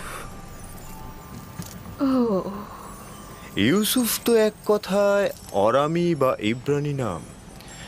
হ্যাঁ, এব্রানি নামই হবে। ইব্রানি আমি। শাম অঞ্চলের কেনান এলাকা তার জনাবে মালিক। ওদের পেশা হচ্ছে রাখালি আর ভেড়া চড়ানো। ইউসুফ, ইউসুফ না, যে সকল নাম কৃত্রিম ও বেদুইনদের সাথে সম্পর্কিত আমি তা পছন্দ করি না। যদি অনুমতি প্রদান করেন তাহলে তার জন্য একটা মিশরীয় নাম নির্বাচন করি। ওকে আমি তোমার জন্যই নিয়ে এসেছি। যে নামে খুশি ডাকতে পারো ওকে। আমার নিজের খোদাবান্দের প্রতি অগণিত কৃতজ্ঞতা। যদি অনুমতি প্রদান করেন তো ইউসুফের জন্য একটা মিশরীয় নাম প্রস্তাব করতে পারি। কি নাম? নামটি অবশ্য ইউসুফ নামের কাছাকাছি হবে। ইউজারসিফ। ইউজারসিফ, মন্দ নয়। ইউজারসিফ, হ্যাঁ, এটা সুন্দর নাম, তাই না? এখন থেকে তোমাকে আমরা ইউজারসিফ নামে ডাকবো। পছন্দ হয়েছে? যদি আপনারা পছন্দ করেন তাহলে আমার আপত্তি নেই। আজকে থেকে তুমি ইউজারসিফকে দেখাশোনা করবে, ঠিক আছে? সম্ভবত জুলেখার জন্য ও একটি ভালো উপহার। আমার ধারণা জুলেখাও ওকে পছন্দ করেছে।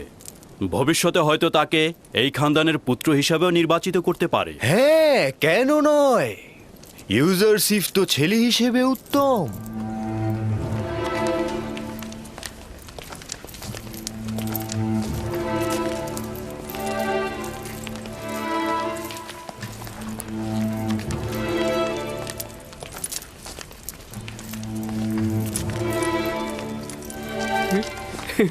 ও মা, কি সুন্দর ছেলে!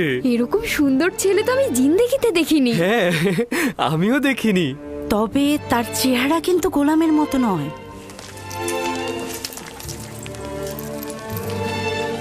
এটাই তোমার কক্ষ। পছন্দ হয়েছে?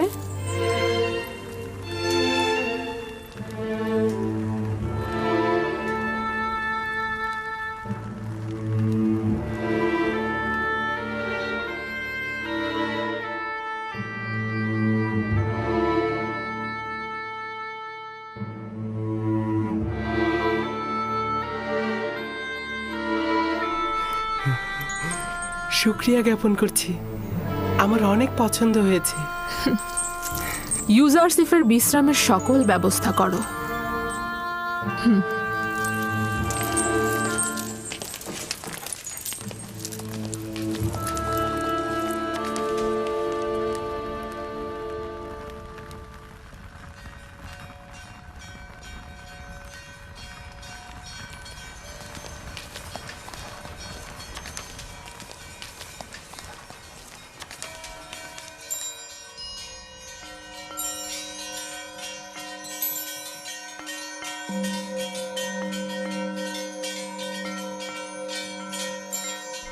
এই সবের জন্য তোমার প্রতি অনেক শুক্রিয়া হে পরওয়ারদিগার। তুমি আমাকে অনেক সুখ ও স্বাচ্ছন্দ্যের আনুকূল্য দান করেছো। হে ইউসুফ, এইভাবে খোদা তোমাকে আর্থিক স্বাচ্ছন্দ্য ও সমুন্নত মাকাম অনুগ্রহ করছে।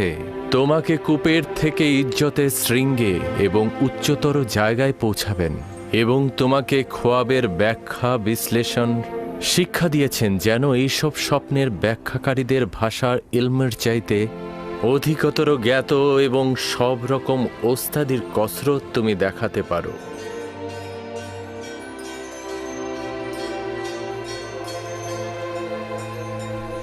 শুক্রিয়া জ্ঞাপন করছি হে পরওয়ারদিগার, শুক্রিয়া জ্ঞাপন করছি আপনাকে।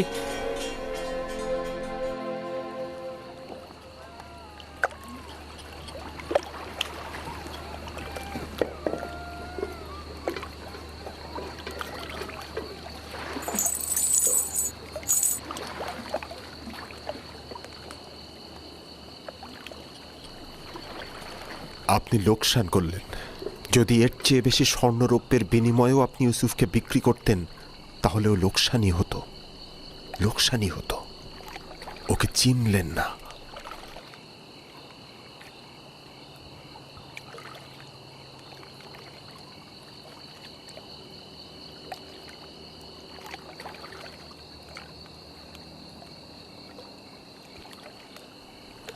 তুমি বুঝতে পারছো কি বলছো? হ্যাঁ, তুফানে আমরা আটকা পড়েছিলাম।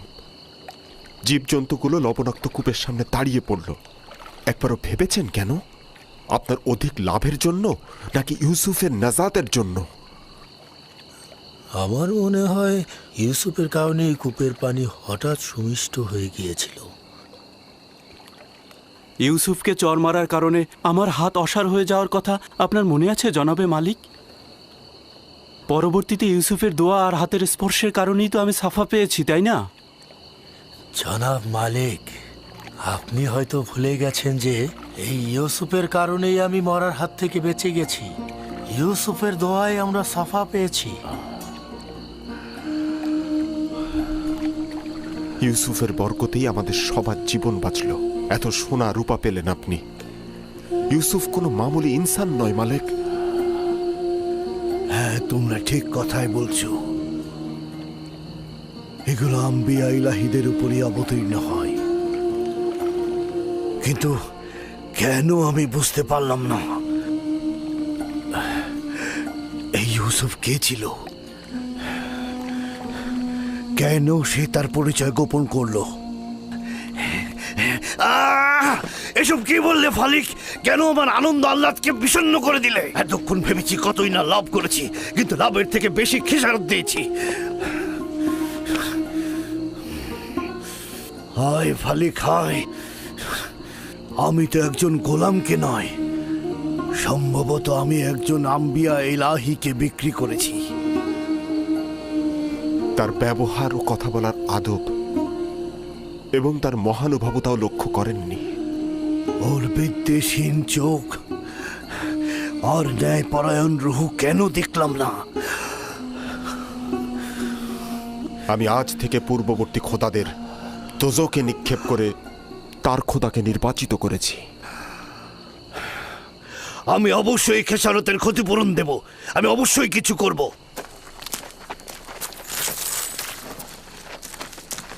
একটু দাঁড়ান, এখন কিছুই করা সম্ভব হবে না।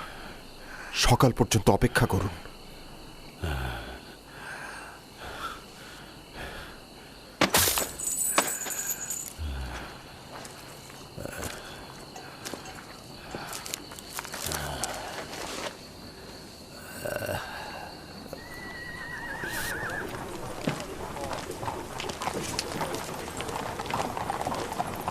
জনাব পুতিফারের প্রাসাদটা কোন দিকে?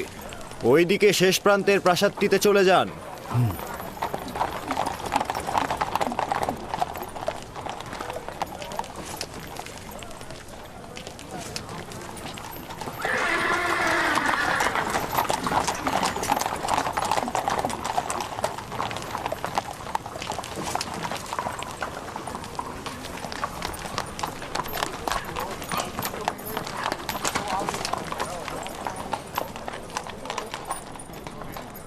তোমরা এখানে কি চাচ্ছ? জনাব পুতিফারের সঙ্গে দেখা করব। সিপাহ সালার রুদামুন থেকে অনুমতি গ্রহণ করতে হবে। উপরে এসো।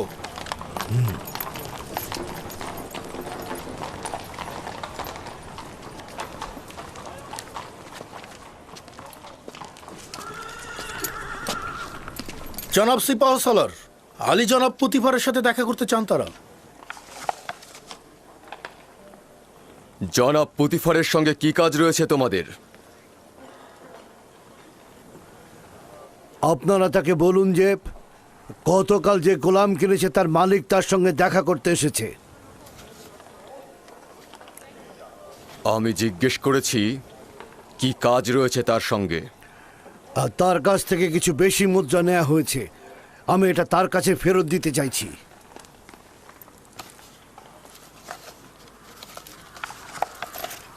অপেক্ষা করো, দেখছি।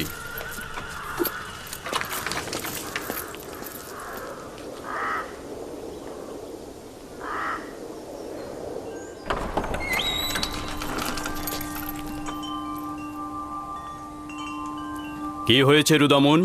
কোনো জরুরি খবর? এই গোলামের বিক্রেতা আপনার সঙ্গে দেখা করতে চায়।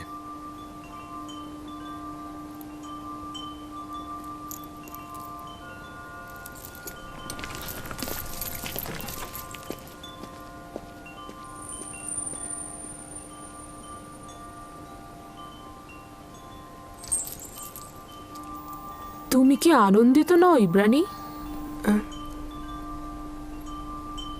এখানে থাকার জন্য আমি আনন্দিত, কিন্তু গোলাম থাকার জন্য নয়। আমাদের ব্যবহার কি তোমার সাথে একজন গোলামের মতো? আপনাদের ব্যবহার আপনাদের মহানুভবতার পরিচয়, যা আমার গোলাম থেকে জেগে ওঠার অনুভূতি। সাবাস, নিজের অবস্থান থেকে যথাযথই উত্তর দিয়েছ। আমি তাকে নিয়ে আশাবাদী জনাবে মালিক। সে কিন্তু দারুণ পড়তেও লিখতে পারে। এসব প্রশংসা ঠিক আছে হানিফার, কিন্তু আমার মনে হয় কথা যত কম বলা যায় ততই ভালো। আমার উপরে বিশ্বাস রাখবেন, আমি বেশি কথা বলার ছেলে নই। এরপর থেকে জনাব পুতিফারের সঙ্গে অনুমতি ছাড়া কথা বলবো না। সাবাস, এটাই উত্তম হবে। তুমি কোথাকার অধিবাসী? তোমার পিতামাতার নাম? মালকিন, আপনি হয়তো তার কাছ থেকে তার বংশ পরিচয় জানতে চাইছেন, কিন্তু মরুভূমিতে যে ভেড়া চড়ায় তার বংশ পরিচয় দেওয়ার আর কি বাকি থাকে? কেউ কি তোমার কাছে মতামত চেয়েছে? তবে আমি কিন্তু ইউজারসিফের চেহারার মধ্যে সম্মানিত ব্যক্তি ও কুলীন বংশের নিশানা পেয়েছি।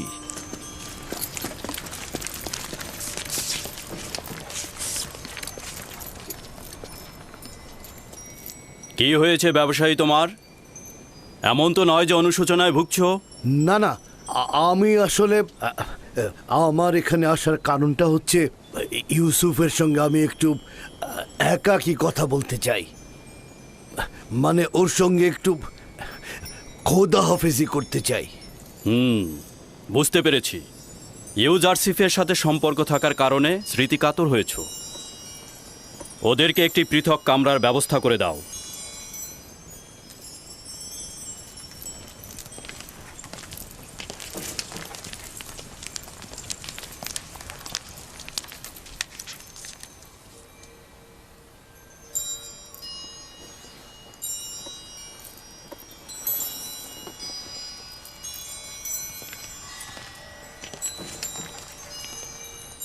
দেখলে তো ওর সাথে সম্পর্ক ছিন্ন করা কতটা মুশকিল।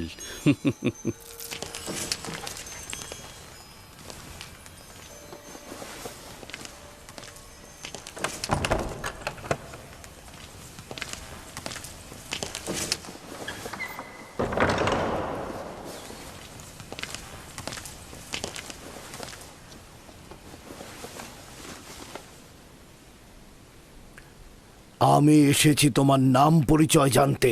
তুমি না বলা পর্যন্ত আমি ফিরবো না। বলেছি তো আমি সন্তান। না, এই কথা আমি অনেকবার শুনেছি। তোমার এক খোদার কসম দিচ্ছি, তোমার পরিচয় দিয়ে আমাকে শান্ত করো। তুমি অবশ্যই খোদাবন্দের কাছে প্রতিজ্ঞা করবে, এই কথা কাউকে বলবে না। আমি প্রতিজ্ঞা করছি, আমি ইব্রাহিমের খোদার কসম করছি। আমি ইউসুফ ইবনে ইয়াকুব ইবনে ইসহাক ইবনে ইব্রাহিম।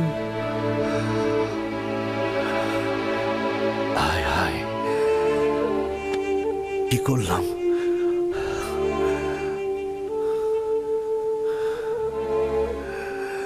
আমরা তো চাচাতো ভাই।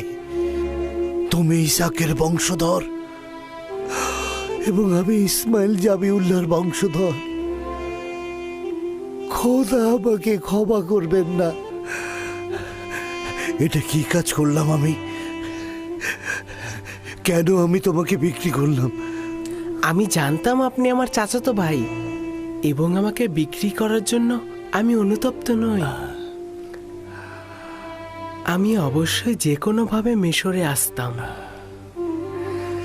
এই ঘটনা খোদাবন্দের ইচ্ছাতেই সম্পূর্ণ হয়েছে। ওই সকল ঘটনা দেখে আমার তখনই বোঝা উচিত ছিল যে তুমি মামুল ইনসান নও। তুমি একজন পয়গম্বর।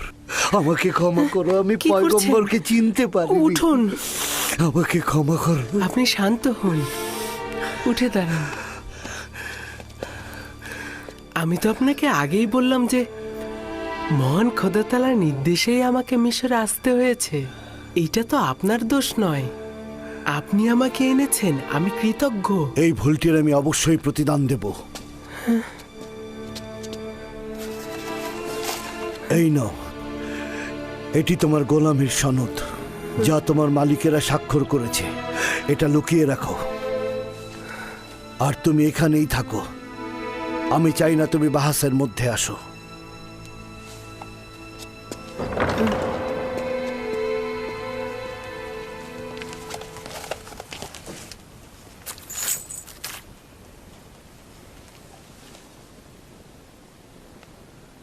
আমি মিশরের প্রিয় আলী জনাব পুতিফারের কাছে ক্ষমা প্রার্থনার আবেদন করছি। আমি অসহায় হয়ে তার কাছে একটা লেনদেনের তাগাদ করব। বান্দা ইউসুফকে আমি বিক্রি করব না।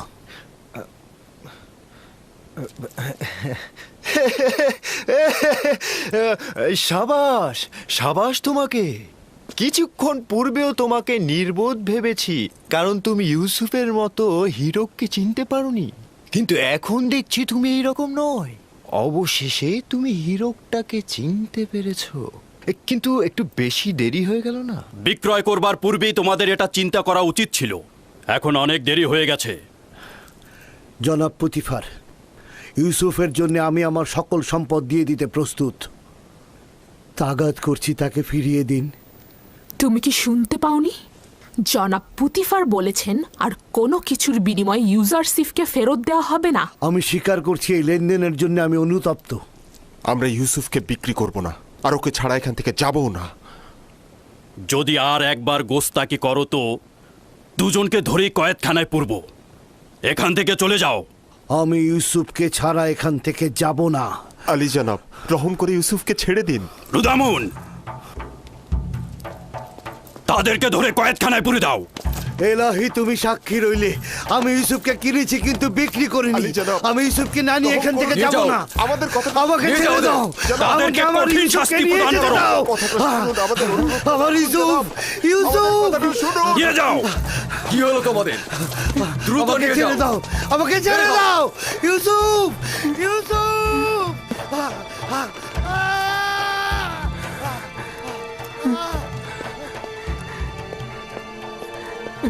আলী জনাব, তাদেরকে ছেড়ে দিন। তারা আমার কারণেই বিপদে পড়েছে।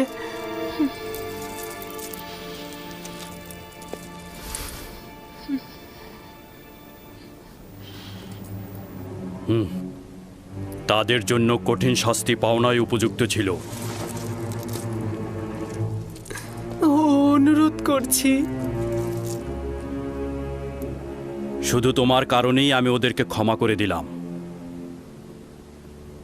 তাদের আজাদ করে দিতে বলো, বন্দি করবার দরকার নেই।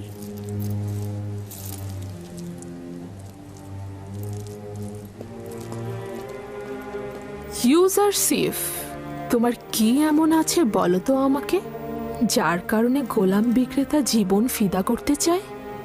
কি বলবো আমি? আমার তো নিজের কিছুই নেই। এই দুর্বল সত্তা ছাড়া আমার আর কিছু নেই।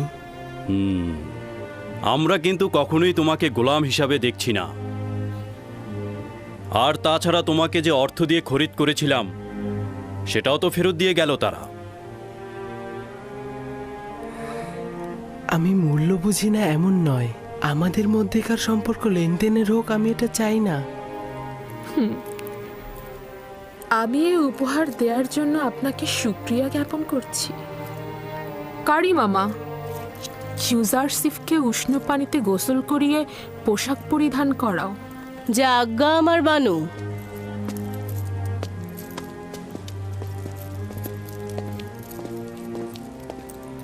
বুঝতে কি পারছো, তোমার এই দাসী কিন্তু ইউজারশিপকে একদমই মেনে নিতে পারছে না।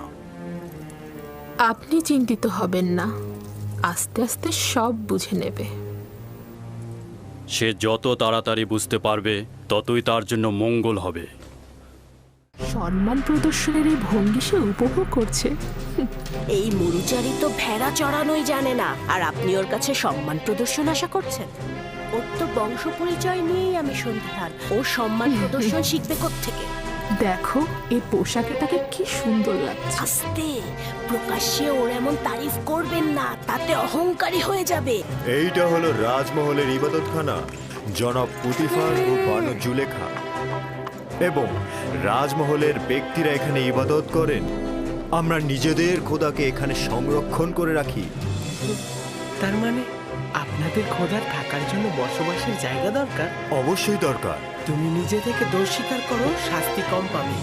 কিন্তু আমি যদি শনাক্ত করি তাহলে অবশ্যই তোমার গর্দান কাটা হবে। সেই চোর, আপনার তরবারি বের করুন।